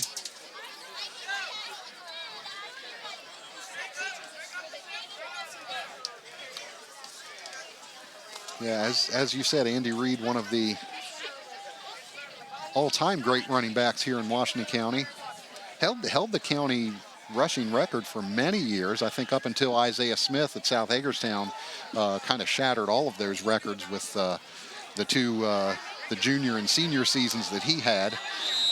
Rayleigh's second down pass is dropped. Number 7, Messiah Martin is incomplete. Messiah Martin unable to pull that one in. Yeah, I was watching Andy as freshman, 8th grader, and freshman, sophomore, and he was who I aspired to when I was coming up as a running back at Smithsburg. And yeah, he was pretty awesome. And well, a lot of people don't realize he didn't play second halves. Lots of games. Yeah. Yeah, they had such big leads or leads in general so often. Did Smithsburg. You look back at the and you were there. You were there during that time as a student, as a player. Mm-hmm. But you look back at the records of those Smithsburg teams, and here's a completed. Pass is complete to number 5. Rayleigh to Jordan Wigfall. Caught it and kept his foot in bounds. Very nice catch by Jordan Wigfall. That was a nice throw, too. He got 2 in. Both feet in. Great job by Jordan Wigfall. And that's the second or third throw we've seen from Rayleigh as he's rolling. And he puts a pretty good ball up while he's in motion like that. And not only that, he puts it in a safe place. You know, the defense really can't make a play on it. First down play from the 42, and Nelson is stopped right around the line of scrimmage. Nelson on the stop that time for Levers, number 9. We're going to mark him right around the line of scrimmage, so it'll be a second down and 10. Bring up second down and 10 now for the Cats. You mentioned those Smithsburg teams, just the records. You go back and look at the year-by-year records of those Smithsburg teams, and it's just amazing. You can easily call that a high school football dynasty here in Washington County. You know, throughout the 70s and even the 80s. Early 80s, yeah. Oh, very much so. Rayleigh's pass over the middle is tipped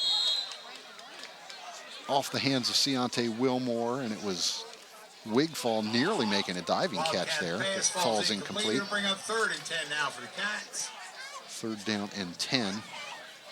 Yeah, probably the closest thing we've had is Boonesboro's run a little bit, but I don't know if any team was as dominant as Smithsburg was for that 15-year period.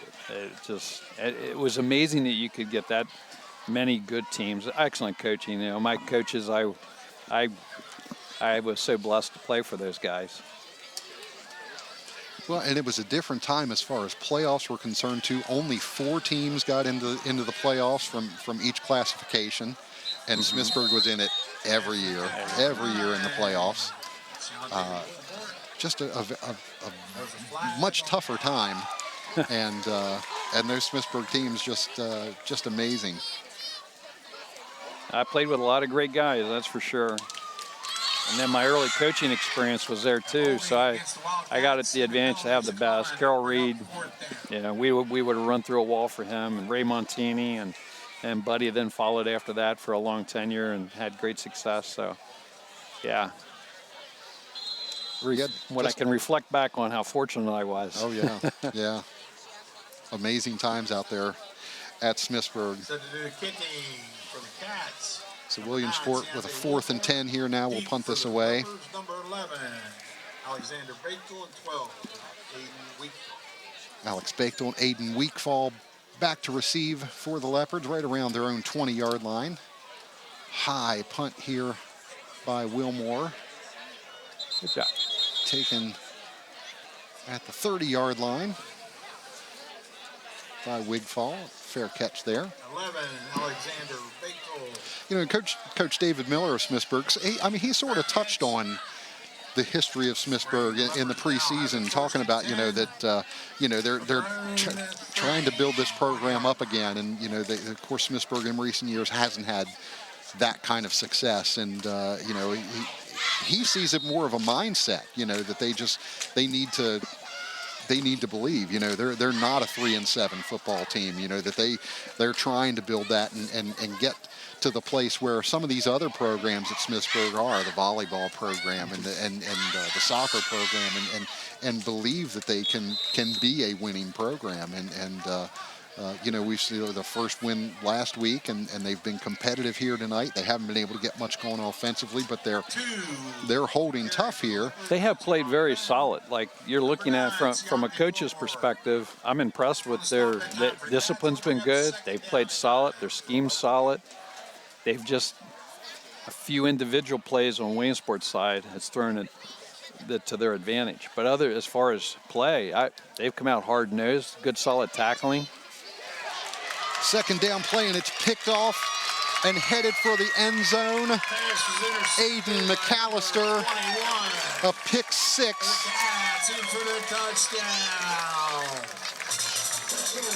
34-yard interception return for the touchdown for Aiden McAllister. We take a look here, Coach. What do you see?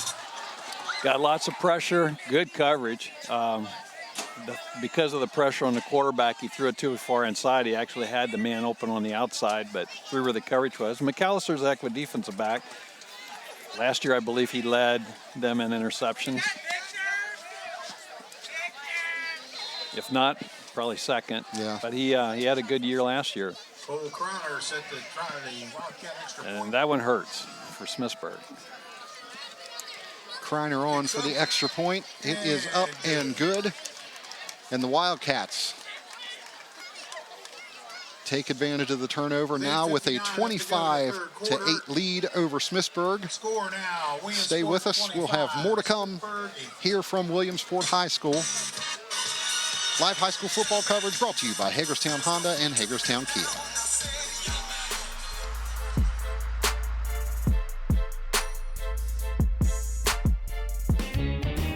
If I was the mayor of this town, I'd still be driving around in a Kia from Hagerstown Kia. Be road trip ready in your new Kia from Hagerstown Kia. Like the Kia Sorento, room for up to 7. Or the Kia Sportage with best-in-class cargo room. Or go big and bold with the Kia Telluride with room up to 8. Shop online at HagerstownKia.com or in person and let our sales consultants help you choose your next Kia. Serving our community proudly for over 25 years, we are Hagerstown Kia. Your road to recovery starts here at CAO, the Centers for Advanced Orthopedics, with orthopedic physicians, specialists, physical and occupational therapists working together as one team for all your orthopedic needs. More physicians, more locations, more advanced care, always centered around one thing, you. Visit CFAortho.com to find a convenient location near you. Back at Williamsport High School, the Wildcats leading the Smithsburg Leopards 25-8 here in the third period. Take a look at that kickoff that happened while we were in break.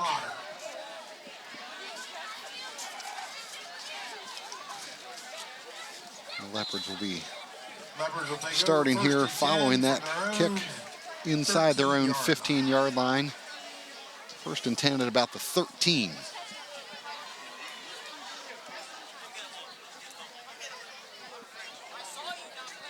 One back in the backfield, and that's Ashton Redmond in motion. This is Ron Cohn with a run off the right side, and a good one. Gets out over the 30-yard line to about the 31. It's going to be a gain of 18. Longest rushing play of the night for Smithsburg. Absolutely. The Cats, number 50.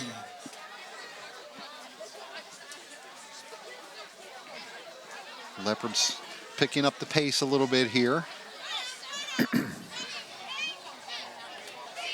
Handoff up the middle goes to Redmond. He's going to be stopped. Carry at time number 7. For no gain. Ashton Redmond. 28 child ball on the stop for the Cats. Maybe a half a yard. They'll bring up 2nd and 9 now for the Leopards. Second down and a long 9 here. Redmond in motion again. And they go back to Ron Cohn, and once again, no room for him to run. Bowie there, 75. On the stop for a loss that time. Parker Abbott, 64, also there. Just nowhere for Ron Cohn to go here. Hey, what? Bowie's been in the backfield quite a bit. Haven't talked about him a whole lot, but he's had a solid game up front.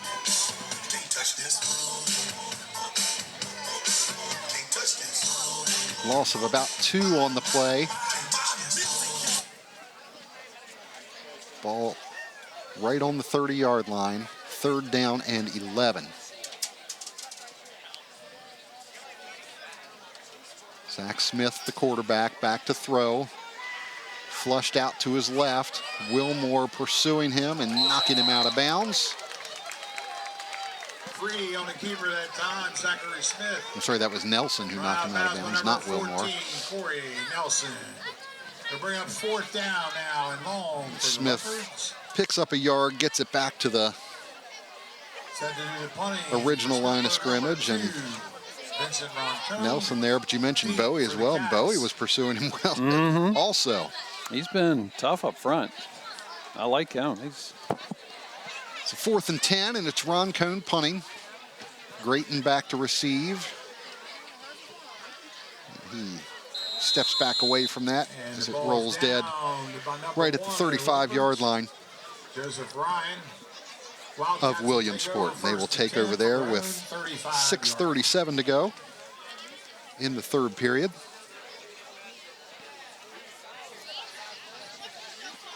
Once again, we appreciate you tuning in for our live coverage here tonight.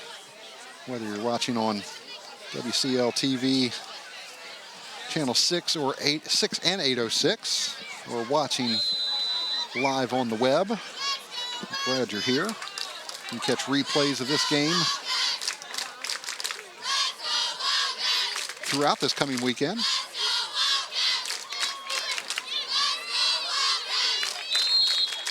Friday night, September 8th at 8 p.m. Saturday and Sunday, September 9th and 10th. 2 showings each day, 10 a.m. and 6 p.m.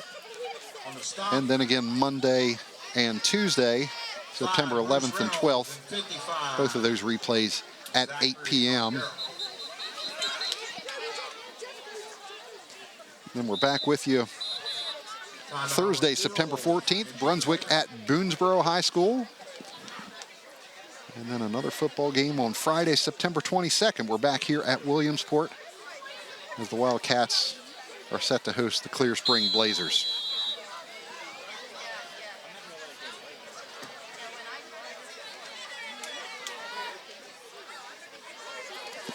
Second down play here now for Williamsport. 2nd and 10 after a very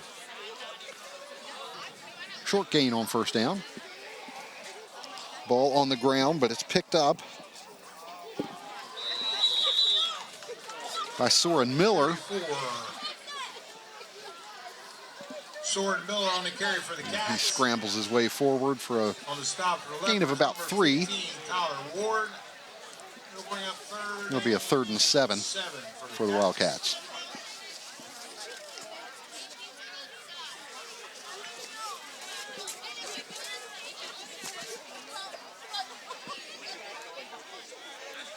Those center exchanges have been a little suspect tonight.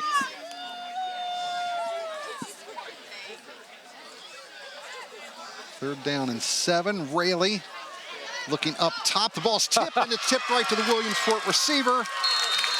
That's Messiah Martin.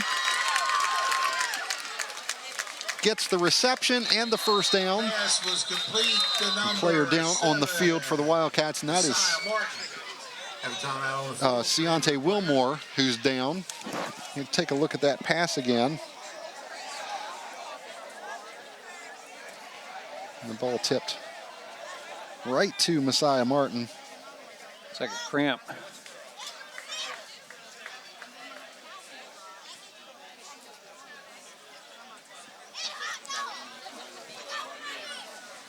So that 3rd and 7 play.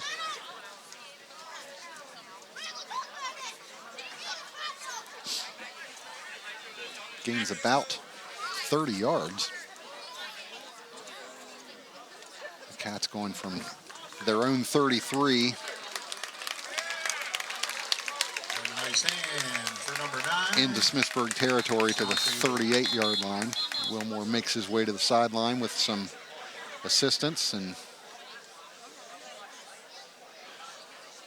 working on that cramp now. It's one of those times where that defensive tip drill didn't go the way he wanted it to.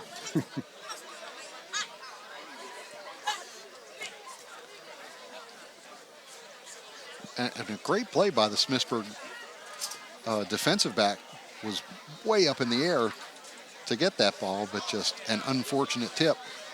Yep. Going right to Messiah Martin. So here's the first down play, flag thrown. We'll have a false start here on the Wildcats. So mark off 5 yards. Back 5 yards and replay first. And it'll be 1st and 15.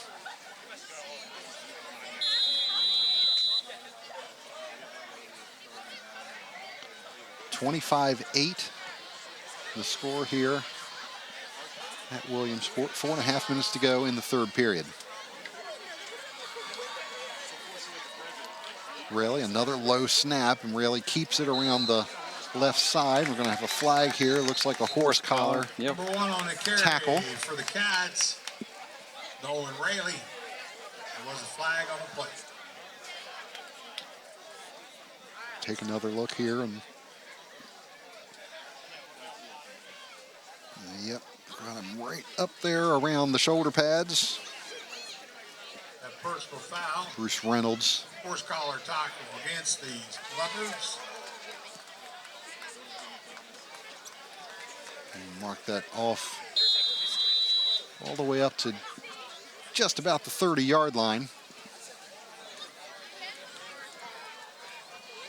And that's going to be a first down and 3 for the Wildcats. What kind of play do you have in the playbook for a 1st and 3? Just about anything. Rayleigh keeps it, but he's wrapped up and taken out of bounds. Nolan Rayleigh on the carry. On the stop that time for the Leopards. Jacob number Lanfer 9. on the stop. Lanfear. And Also on that's the play, bring up 2nd a loss of and about 10 for the Cats. 7 yards. So we'll have a 2nd and 10. Oh, my. Great pursuit by Lanfer. He's had a nice game defensively for Smithsburg as well. Called his name several times. Played well.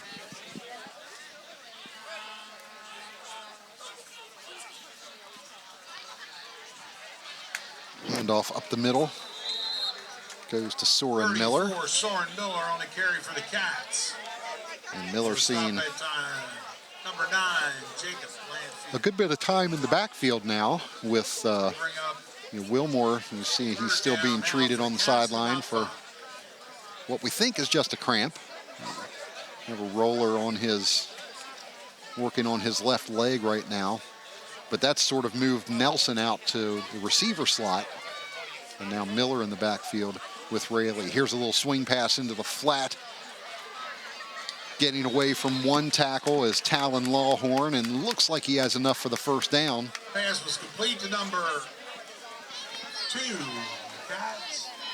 He's got some pretty good wheels too. I remember him from last year as well. He was one of their second or third options offensively, but has some speed as well. Yep. So they have speed to burn here at Williamsport this year. You really do. We'll take a look here on the sideline at Ciante Wilmore. Assistant coach Mike Rektorovic down there trying to help him out. First down play, and it's Miller taken down in the backfield for a loss. Soren Miller on the carry for the Cats. Lanfer in there again on the stop. On the stop for the Leopards, number 15, Tyler Ward. 63, Paul Tyler Street. Ward in there also for the Leopards. Second down and 11 now for the Cats. Taken down for about a 1-yard stop. Or a 1-yard loss, I should say. For most of the night, Smithsburg has really played pretty stout defensively. Just a couple big plays have really hurt them. Second down and 11. 3 receivers to the left of Rayleigh. A little screen pass to Miller. Pass is complete to number 34, Soren Miller. Picks up a couple yards to Stop that time for Leopards, number 9, Jacob the Lanfear. 25-yard line. 55, Zachary Von Gerald. I don't know if that was a screen or not. They were standing there, but It looked like it may have been a broken play, and Miller just happened to be open there. I think you're right. 3rd down and about 8 for the Wildcats. Raley rolls out to the left, finds Corey Nelson, gets the 1st down inside the 15-yard line to about the 12. Complete to number 14, Corey Nelson. It's not a bad option. Now Nelson bent over. 7, Ashton Redmond on the stop. Well, we got the wind knocked out of him. We take a look at the replay here, see if we can see what happened. However, that's good for another Wildcat. See Nelson still doubled over there. Got sandwiched. Yeah, got sandwiched. Braxton Bird and Ashton Redmond on the hit there. Take the air out of you. We're gonna have a, looks like a timeout called by the Leopards. As we see Nelson coming to the sideline there. Coach Rhett Torovic again tending to him, so Nelson might take a break here on 1st down. Try to catch his breath a little bit. I was privileged to have Coach Reck as my defensive coordinator, and he just cares about kids. Just a really good individual and does an outstanding job, defensive side of the ball, and really excellent wrestling coach in the county. Absolutely. One of the all-time great wrestling coaches here in Washington County. He's been doing it, doing both of those jobs, wrestling and assistant football coach here for a long, long time. And I think I'll kid him after the game. I see a little gray. He's catching up to me. 1st down and 10 for the Wildcats at the 13. This is Soren Miller. Gets a little bit of room up the middle. 34 on takes it down to about the 5-yard line, and now a Smithsburg player slow getting up. Number 4, Braxton Bird. It's Tyler Ward. Gain on the play to bring up 2nd down and about 2 for the Cats. And Miller takes that inside the 5-yard line to about the 4. Player on the field. There's not a player there on the sideline. Didn't see him. Ward was the one who made the hit on the play. This was off to the side. Braxton Bird a little slow getting up as well. He gets off the field on his own.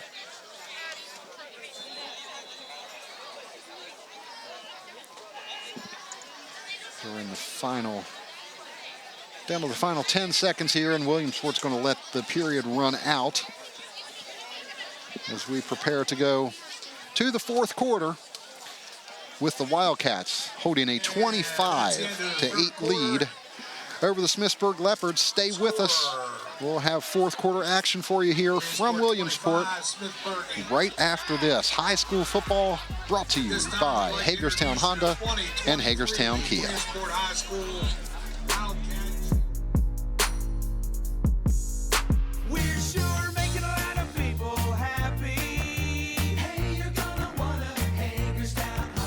Life's too short. Let Hagerstown Honda make you happy by putting you in the new Honda that you've always wanted, like the all-new redesigned Honda Accord, or the always dependable and fuel-efficient CR-V, or the roomy and powerful Honda Pilot that seats up to 8 people. Let Hagerstown Honda's helpful sales advisors pair you with the Honda that works best for you, from the dealer that's making it easy. Hagerstown Honda.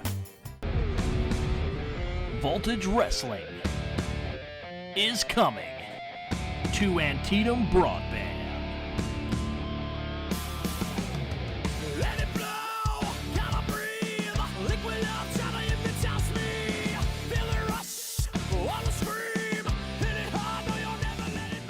The action and excitement of Voltage Wrestling on Washington County Living, Channel 6 and 806.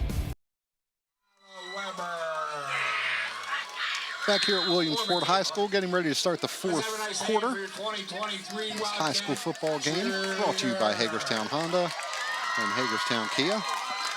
Williamsport on the doorstep again, holding a 25-8 lead over Smithsburg.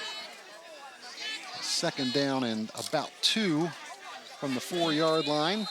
34, Soren Miller on the carry for the Cats. Miller Carrying again, getting a pretty solid workload here in the second half is Miller. For the Leopards.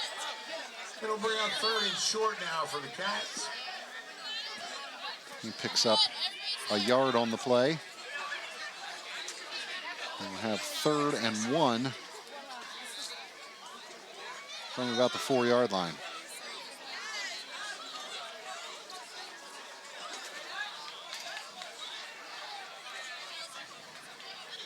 Raley in the shotgun, hands it to Miller again, up the middle. This time, Soren Miller gets through and into the end zone for a touchdown.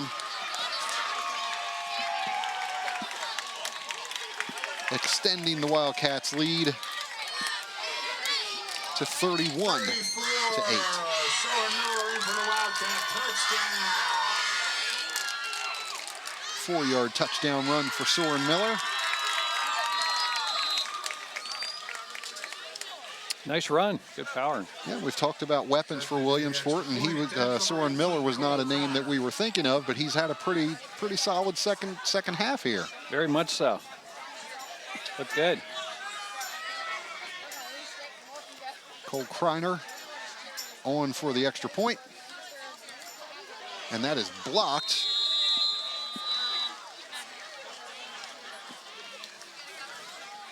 By 55, Zach Von Gerel. Seemed like they were getting closer every time. They got there.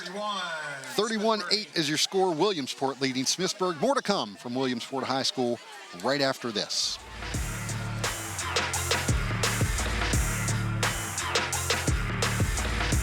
In today's world, people consume video on multiple screens. Antietam Media Services is the company you can trust to reach those audiences. From streaming platforms to social media and traditional cable advertising, Antietam Media Services helps your business be seen. For over 4 decades, Antietam Media Services has been helping clients tell their stories through a lens. From live multicam event coverage to single-camera cinema production, we are Antietam Media Services, inspiring ideas, proven results. Rentals Unlimited proudly sponsors events happening in our community. Give our experienced personnel a call or stop by one of our 5 locations for all your home improvement, residential, commercial, or industrial projects. Back at Williamsport High School, kickoff taken at about the 10-yard line by Aiden Weekfall.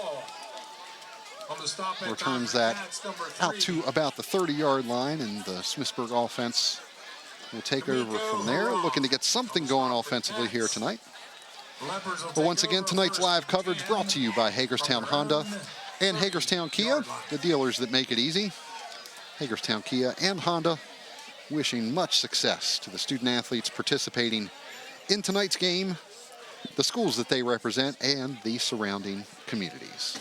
Our thanks to Hagerstown Kia and Hagerstown Honda for sponsoring our coverage here tonight, along with S&L Water.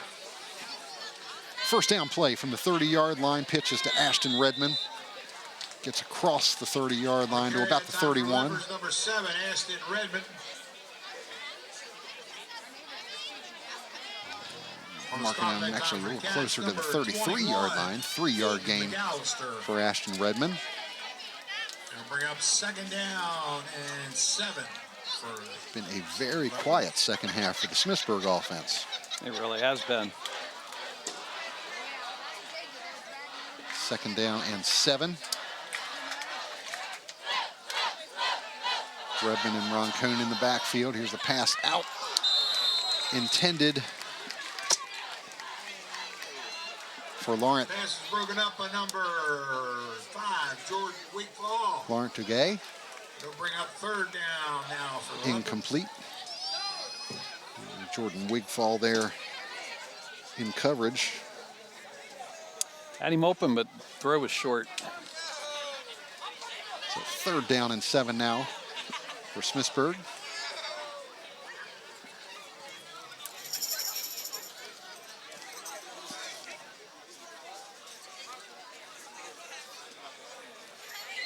Roncone and Redmond in the backfield again. Smith back to throw. Flushed out to the right. Picks it up, and it is incomplete.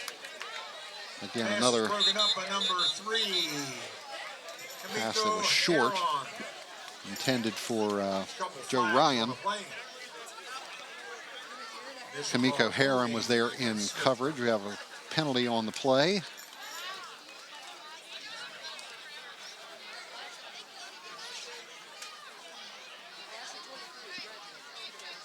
It's going to be a hold against Smithsburg. And officials looking to see if Williamsport's going to take the penalty, and they are. So they'll repeat. Third down here.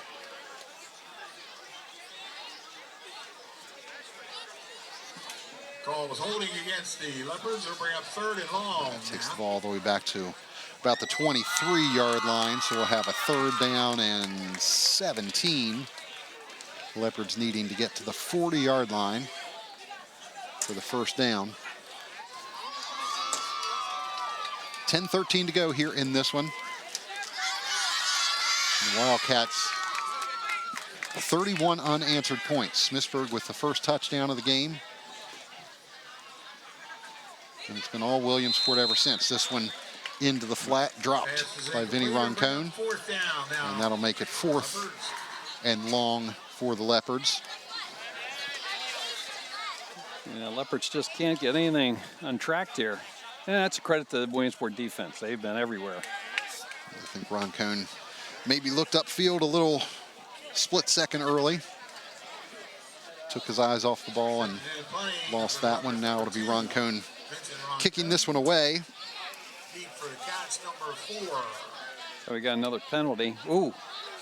A fortunate bounce there for Aiden McAllister. I don't think I've ever seen the drop punt bounce that purely back to you. Right through his hands and then back into them. That's good living there. This flag back inside the 30-yard line. Official still discussing it.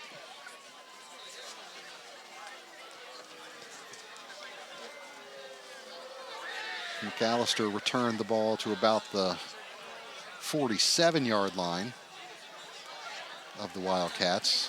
The penalty flag is back here at the 28-yard line. The Williamsport 28. Take a look and see what the call is here.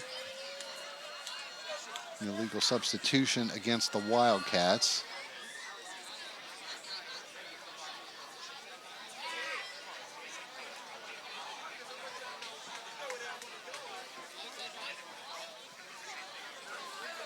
An official conferring with the Smithsburg sideline. Participation against the Wildcats.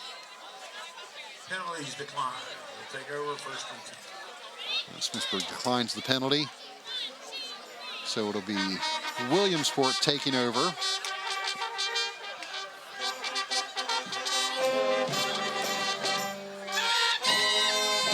they'll start at their own 48-yard line. 9:59 to go in this one.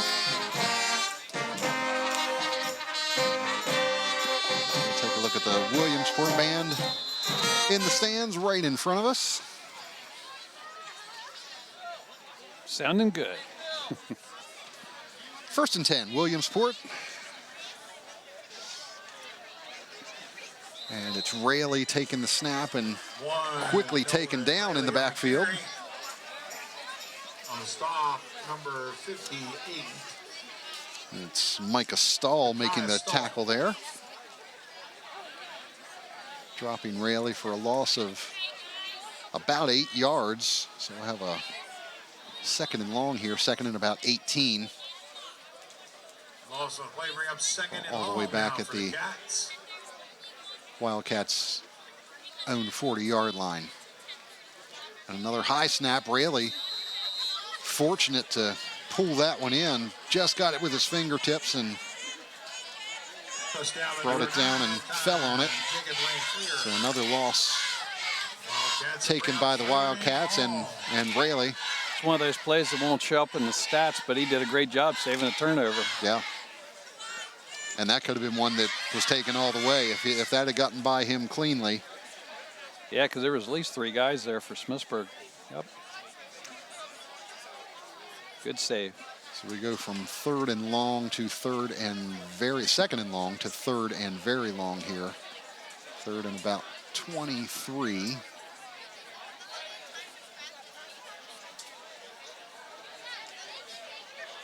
Blitz coming. Raley scrambles and throws that one out of bounds. And that'll be a 4th down now for the Wildcats, and they'll kick this one away. 4th down now for the Cats. Really good pressure on that series from Smithsburg. Riley had no time.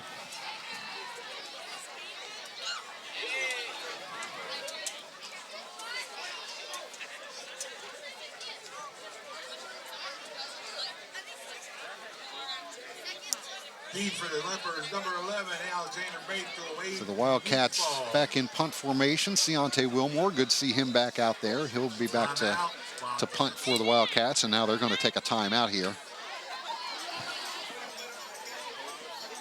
Next up for the Wildcats, they'll be home here again next week, the second of 3 straight home games for the Wildcats. They will host the Catoctin Cougars next Thursday evening.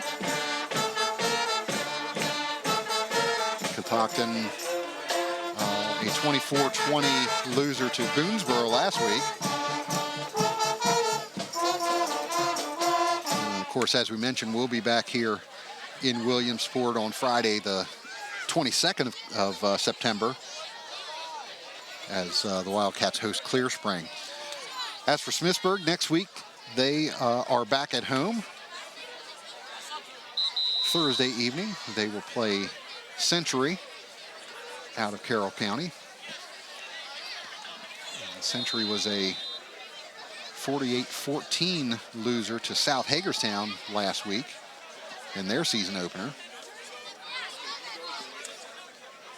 And they'll come up here to play on the new turf at Smithsburg High School next Thursday evening. As Wilmore's punt is downed at about the 31-yard line. Done there by David Grayton. The Leopards will take over 1st and 10 from their own 30. 8:16 to go here in the 4th quarter. And Wildcats in control here now of this one after a rocky start. 3 turnovers in the 1st quarter, 2 of them in the first 5 minutes while that rain was coming down. But since then, it's been all Wildcats. Yeah, Smithsburg hasn't been able to do much offensively since then. Yeah, it was pretty much domination. 1st down play off the left side. 12 on a carry that time for Leopards. Aiden Weekfall on the carry. Out bounds. He picks up by Wildcats number 21. about 5 yards.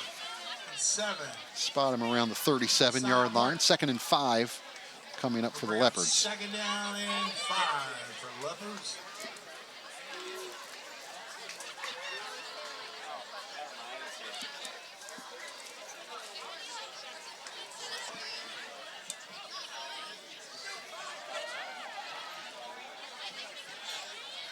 Smith has Redmond in the backfield. Weekfield in motion, and then the handoff is to Redmond up the middle. He picks up about 3 yards, and he'll bring up a 3rd and short 2. On the stop, number 21, Aiden McAllister, and 8. And Coach, as Bob was saying here at halftime, Williamsport kind of started off this game the same way they did at Winters Mill. A couple turnovers early in that game. And they weren't able to turn things around in that one, but you kind of keep going back to that big play, that 87-yard pass play, and you know, that'll turn just about any game. But when you've been struggling up until that point and you break a big play like that, that's got to be a confidence boost for the Wildcats. Oh, absolutely. You know, they just didn't feel like, they spent a whole week last week not really getting anything going. They couldn't get anything going for most of the first quarter. And then right at the end of the first quarter, they had that huge play. And you could just almost feel a collective relief on the sidelines there. Bring up 4th down and long now. And that high snap over Zach Smith's head. All he could do was fall on that one. And they take a big loss there, and it'll be a 4th down. Vinny Roncone into punt again. This goes right into that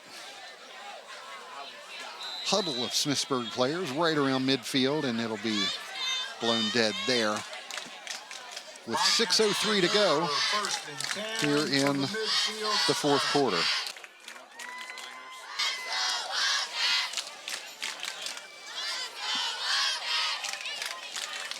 Once again, we'd like to thank Hagerstown Honda and Hagerstown Kia for their sponsorship of tonight's game. Our live coverage here tonight brought to you by them, Hagerstown Honda and Kia. They are the dealers that make it easy.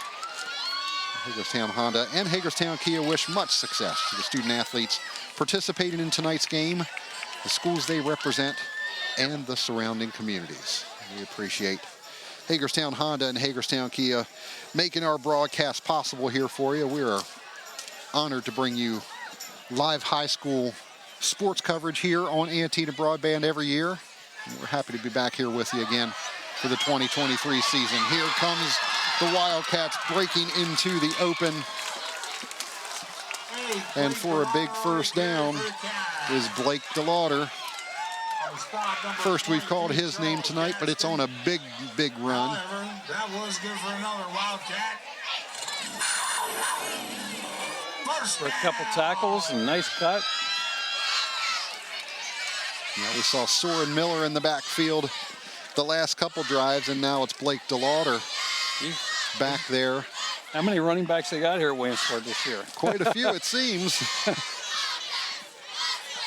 Who needs Corey Nelson, right? Yeah.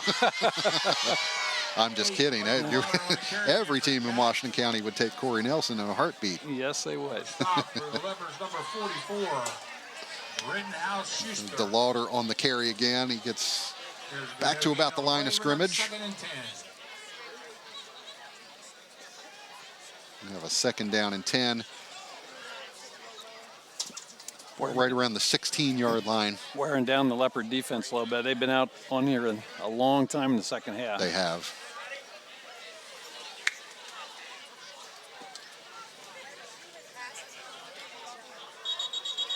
And it looks like we had some movement on the right side of the Williamsport line, and now another flag. Looks like an unsportsmanlike.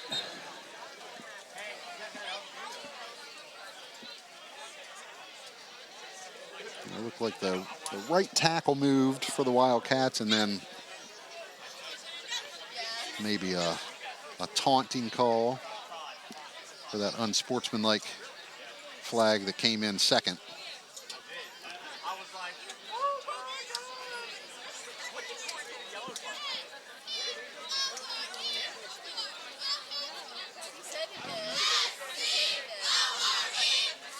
Coach Rick Torvik down there questioning that unsportsmanlike call.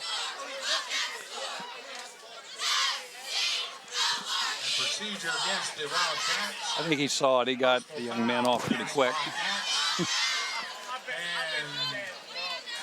I'm sure he got the wreck look. And we have player ejection. And Wildcats will have its 2nd down and long. And the PA announcer, I didn't see Cleary leave the field, but the PA announcer saying there is an ejection of Cleary.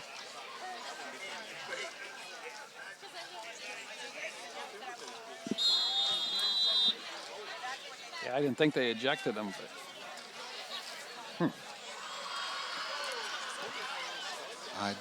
I don't see him on the sideline.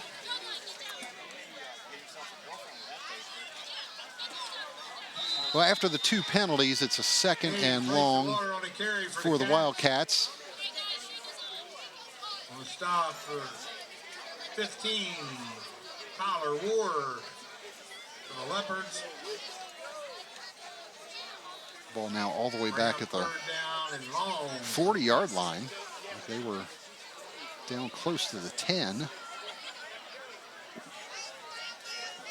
As the clock rolls on, we come up on 4 minutes left in this one.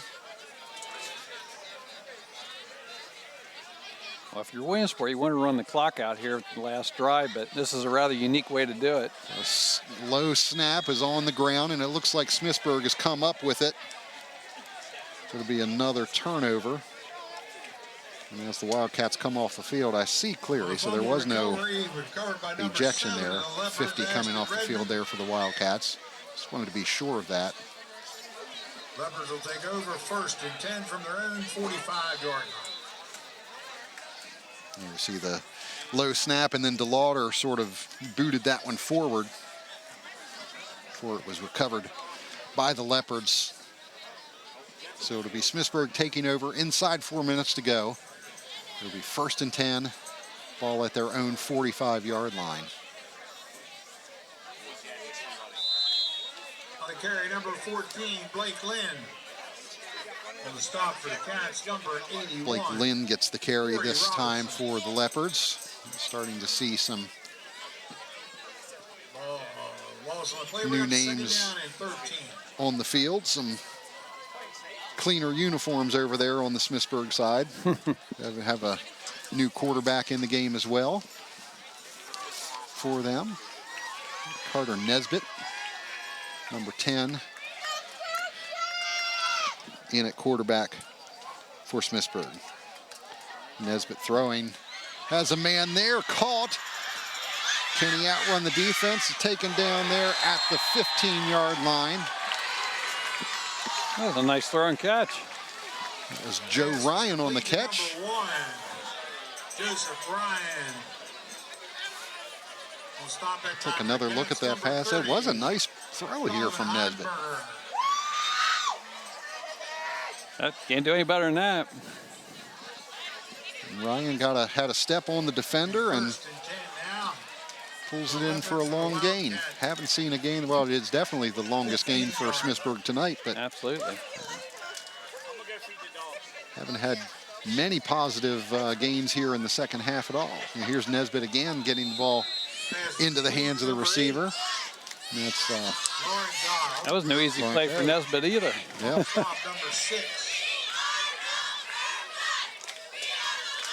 Picks up maybe a yard and a half. We'll just call it 1, make it 2nd and 9 here. Clock still rolling. Inside 2.5 minutes.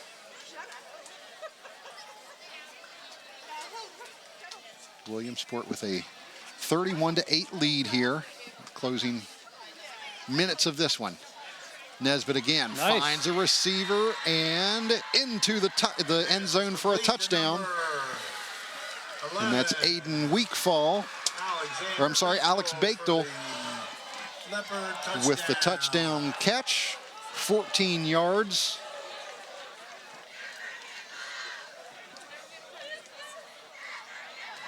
Pretty nice. Just a little post pattern, and nice job by Nesbitt and by Bechtel to pull that one in, getting the Leopards back onto the scoreboard here. And we're going to have a timeout taken on the field by Smithsburg. 31-14 now with 2:03 to go.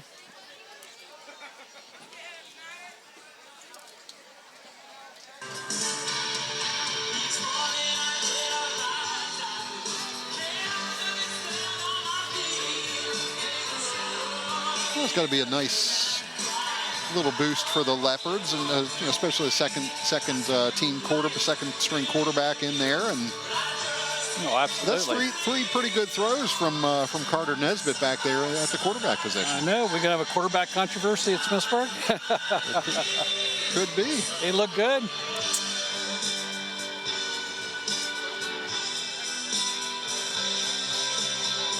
Nesbitt listed as a quarterback and receiver on the roster for the Leopards. To be fair, I don't think he got the pressure. No, I don't think so. I don't think so. I'm pretty sure we have some second string in there for Williamsport as well. Not to take away from them either, but no. Yeah.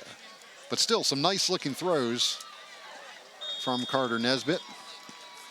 And this is Kamiko Heron, who... Zachary Smith, number 3, in for the 2-point conversion for the Leopards. I'm sorry, looking at the wrong roster. That was Zach Smith taking that in 3 left in tonight's contest.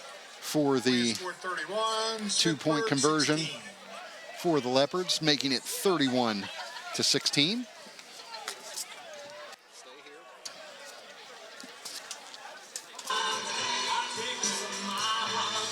2 minutes and 3 seconds to go in this one.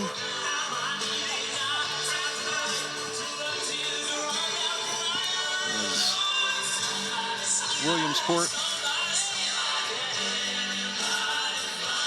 with a 15-point lead.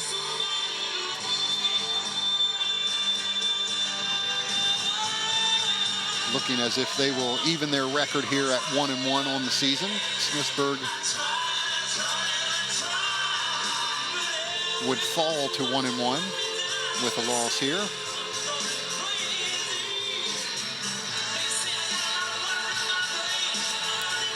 We appreciate you being here with us tonight. Remind you that we will be back next Thursday night as Brunswick travels to Boonesboro High School to take on the Warriors. Pre-game will be at 6:45 for that one. Game time is at 7 p.m. That has potential of being a really good ball game. It really does. Very interested to see the Warriors this year. Onside kick attempt, and it is bobbled by the Wildcats. Leopards say they have it, but do they? Williamsport came out of the pile with it, and it is Williamsport ball. The onside kick is recovered Jet by the Schaefer. Wildcats, number 20, Jet Schaefer.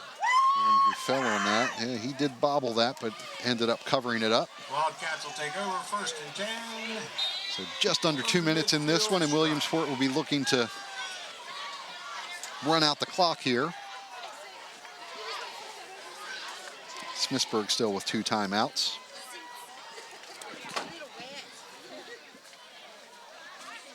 In the following week, I mentioned we'll be back here at Williamsport. The Wildcats host the Clear Spring Blazers. Little swing pass into the flat to Kamiko Heron. On the stop at time, number 58. He's run out of bounds Micah Stahl. inside the 45-yard line, about the 43. 7 on the play, bring up 2nd and 3 for the Cats.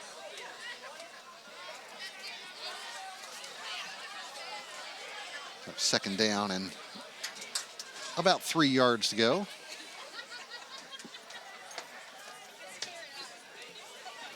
Minute 20 to go. Swing pass again by Rayleigh out into the right flat. Flag comes in there. Number 2, Colin Longhorn. Calvin Lawhorn with the reception. Stop. Chase Hill, however, there was a flag on the play. We're going to have a penalty, I think, marked off here against the Wildcats.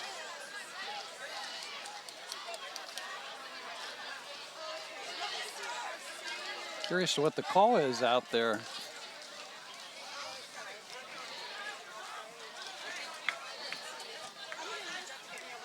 The official speaking to the Smithsburg sideline, and they are going to now mark this off. Still haven't seen a signal. Looks like a hold against Williamsport. We'll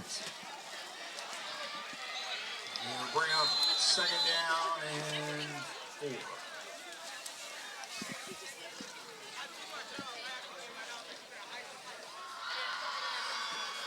So that negates the first down, and it'll be 2nd and 4 for the Wildcats. 1 minute to go.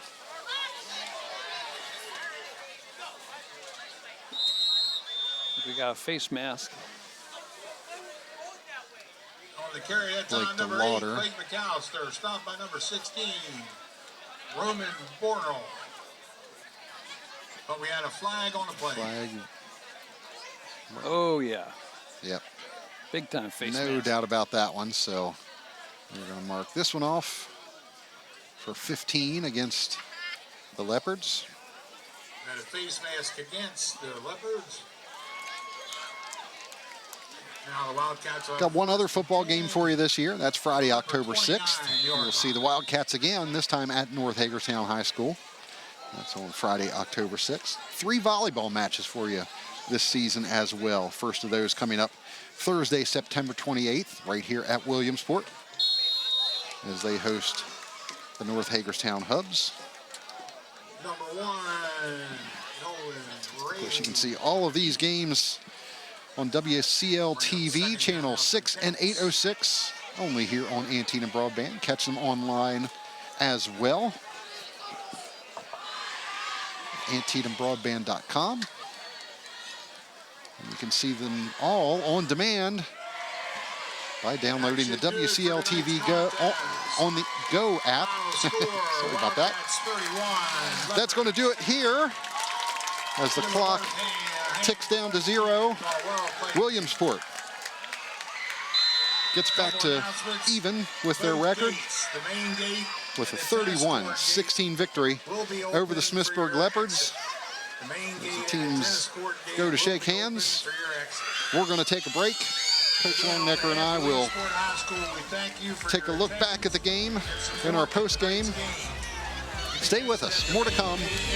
Live high school football action brought to you by Hagerstown Honda and Hagerstown Kia.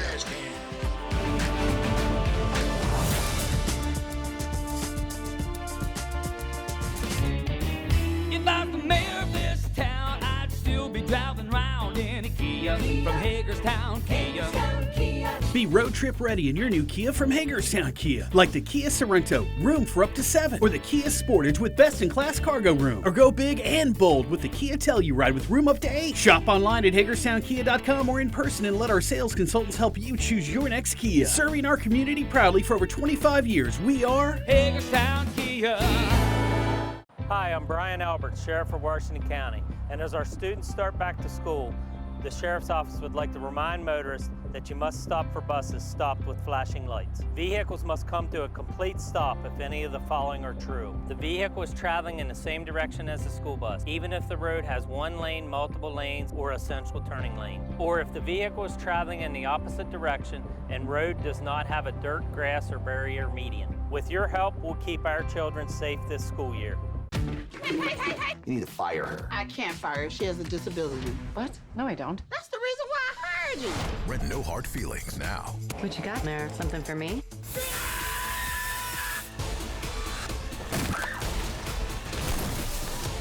You can't outrun the cops! I can't lose my license.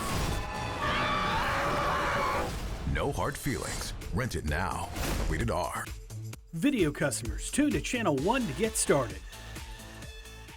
Entrepreneurs have molded our county, our country, and our world. That's why Antietam Broadband is proud to announce our Innovation Fund to help Washington County entrepreneurs start up, grow, or sustain their business. Antietam Broadband will invest a total of $1 million to help local entrepreneurs bring their dream one step closer to reality and to support growth and expand opportunities in our community. To learn more about the Innovation Fund, visit AntietamBroadband.com. Back here at Williamsport High School, your final score tonight, the Williamsport Wildcats 31, Smithsburg Leopards 16. Williamsport improving to 1-1 on the season.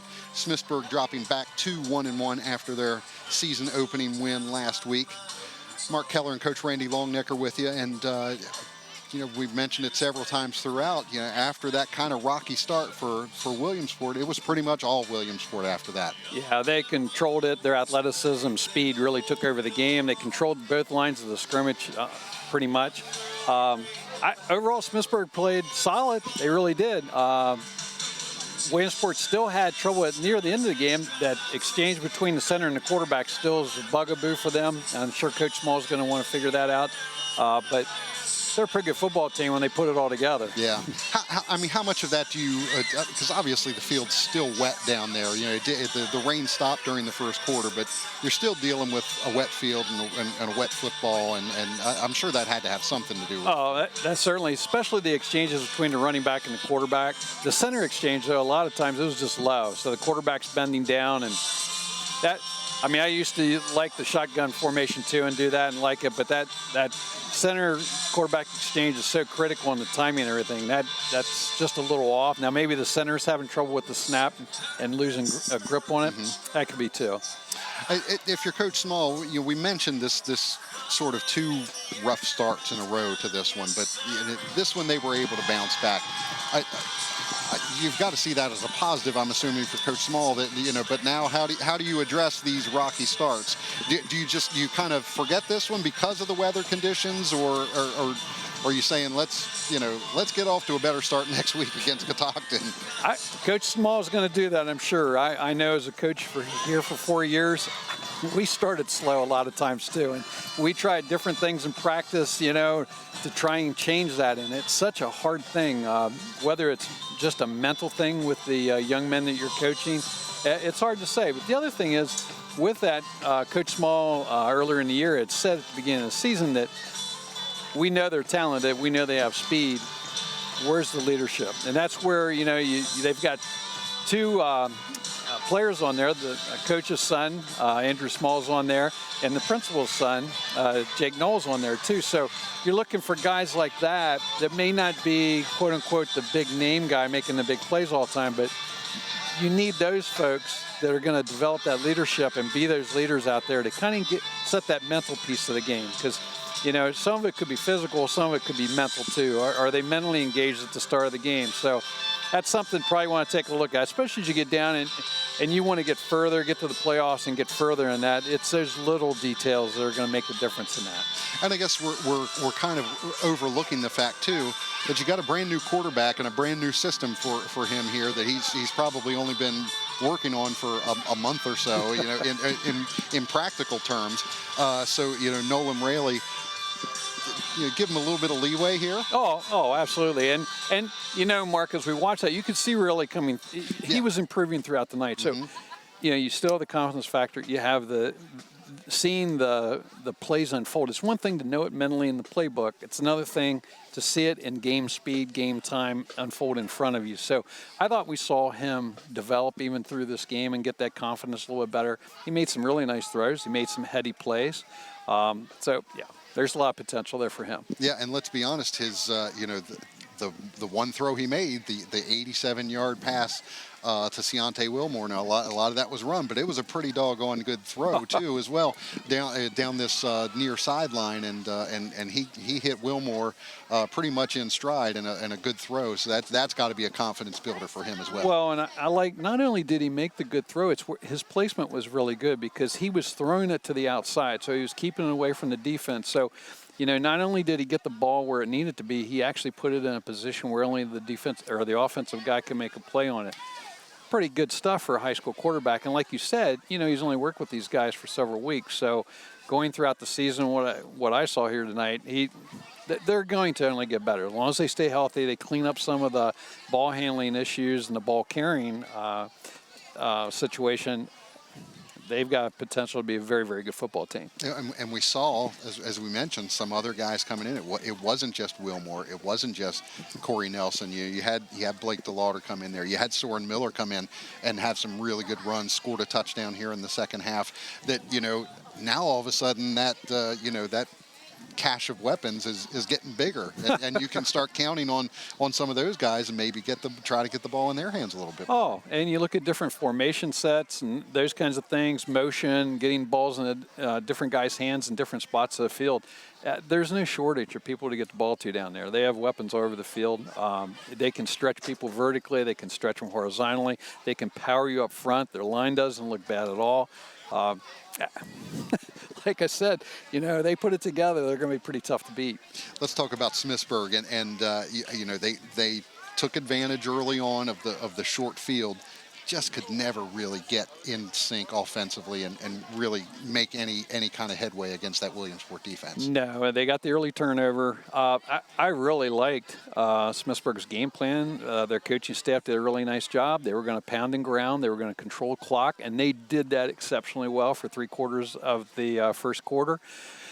And then came the big play, and then the field position flipped, and they just couldn't. They could not move enough, move the ball enough to flip that field position. And then Williamsport was getting it back on short field, and then they couldn't get Williamsport off the field. So now you're wearing down the defense, which I thought Smithsburg's defense was pretty solid. So their coach was really, I understand why he put so much emphasis on that at the beginning of the season, and rightfully so. They've got some nice pieces there too. And like I said, I was really glad to see the old logo back too. Absolutely. But I thought they played solid. They were sound in their scheme. They really didn't make a lot of mistakes, but they got beat physically tonight. Yeah. We remind you, tonight's live coverage brought to you by Hagerstown Honda and Hagerstown Kia, the dealers that make it easy. Hagerstown Kia and Honda wishing much success to the student athletes participating in tonight's game, the schools that they represent, and the surrounding communities. That's going to do it for us here tonight. Your final score, 31-16. Williamsport beating Smithsburg here tonight from Williamsport High School. Be with us next week. We'll be down at Boonesboro High School Thursday night for a 7 o'clock kickoff. The Warriors hosting the Brunswick Railroaders. We'll have our pregame show at 6:45. Coach Longnecker and myself and Bob Parcelletti will be with us as well. Hopefully we'll have those technical difficulties solved next week. Maybe the rain had something to do with that tonight, but we'll have Bob in a little better capacity next week to help us out. So for Coach Longnecker and Bob Parcelletti, I'm Mark Keller. Thanks for joining us here for high school football on Antietam Broadband, brought to you by Hagerstown Honda and Hagerstown Kia. We'll see you next week.